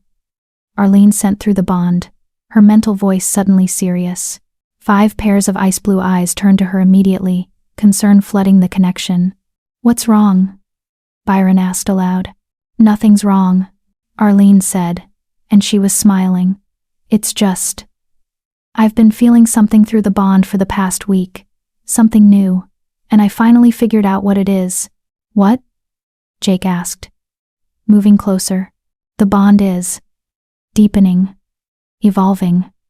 I think, she paused, making sure she had the words right. I think it's becoming permanent in a way it wasn't before. Like those first 3 months were a trial period. And now that we've proven we work together, the magic is settling in for good. The 5 alphas exchanged glances, something passing between them that Arlene couldn't quite read. We felt it too, Marvin said quietly. We just weren't sure if you had. It's called the true binding. It happens when an Omega bond proves itself strong enough, tested enough, to become unbreakable.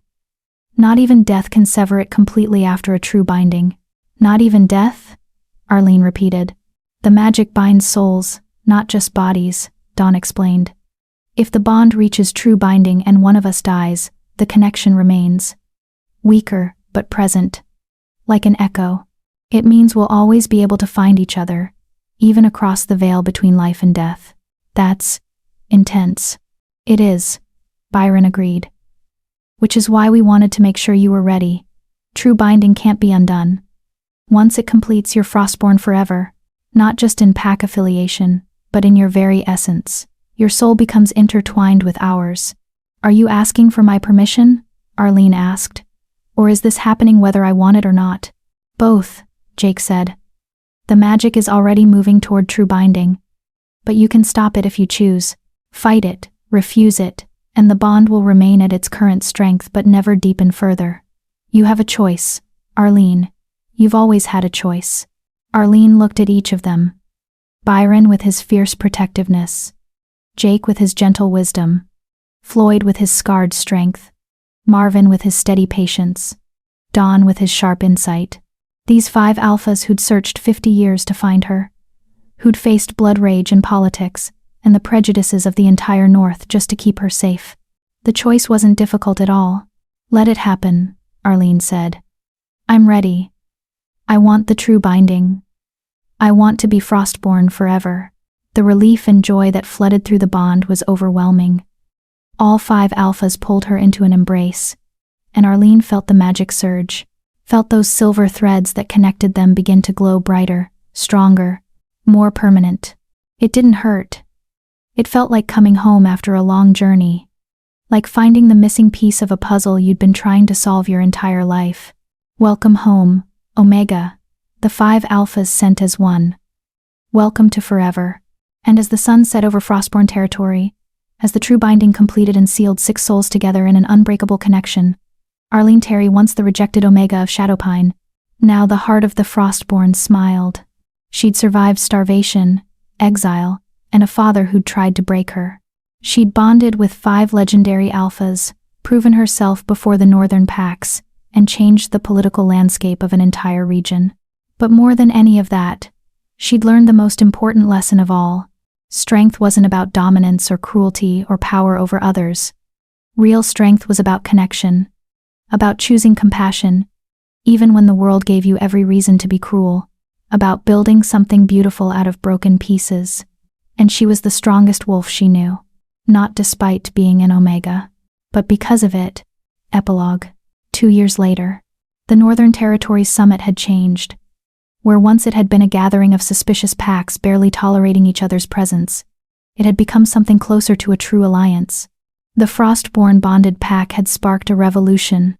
Packs across the North were seeking out their own Omegas, trying to understand the ancient magic, working to build connections rather than just hierarchies. It would take generations to undo centuries of damage. But they'd made a start. Arlene walked through the stone circle, now greeted with bows and respectful acknowledgments from every alpha present. The Omega who'd been declared worthless was now one of the most respected figures in Northern politics. Arlene Terry, a familiar voice called out, and Arlene turned to see Eleanor approaching. Her sister looked different, leaner, harder, with scars that spoke of recent battles. She'd joined the Riverbend pack after Shadowpine dissolved, and from what Arlene heard, she'd been working to prove herself through service rather than dominance. Eleanor, Arlene greeted her. You look well. I look like I've been sleeping in the mud and eating scraps, Eleanor corrected with a wry smile. But I suppose that's better than I deserve. How are you? How's the pack? Thriving, Arlene said honestly. We've expanded our territory, established trade routes with 6 other packs, and we're considering opening a training facility for newly discovered Omegas. Turns out there are more true Omegas out there than anyone realized. They were just too scared or suppressed to show their power. That's incredible, Eleanor said, and there was genuine admiration in her voice. You're changing the world, little sister. Making it better than it was. Trying to, Arlene said. What about you? I heard you turned down an alpha position in Riverbend. I did, Eleanor confirmed. Tanya offered to make me her second, but I refused. I don't trust myself with power yet. Maybe someday when I've proven I can use strength without cruelty. But not now. Now I'm just learning. Trying to be better. Arlene studied her sister and saw something she'd never expected to see. Genuine change. Real growth. Eleanor wasn't the same cruel alpha princess anymore. She was becoming someone who understood that power was responsibility, not privilege. "I'm proud of you," Arlene said quietly, "for doing the hard work of becoming better." Eleanor's eyes widened. Then filled with tears, she blinked away quickly. "Thank you. That means more than you know." They talked for a while longer, not as the sisters they'd been, but as two wolves who'd survived their own separate hells and come out stronger. When they parted, Arlene felt a sense of closure she hadn't expected. Eleanor would never be her family again. But maybe, someday, they could be friends. The Frostborn gathered around their Omega as the summit continued, 5 deadly predators who'd found their purpose in protecting and supporting the wolf who'd saved them. Together, they were writing a new chapter in Northern Pack history. And it was only the beginning. Thank you for joining us in Arlene's journey from rejected Omega to the heart of a legendary bonded pack. Her story reminds us that true strength lies not in dominance, but in the courage to choose compassion even when the world has given us every reason to be cruel. Please don't forget to like this video,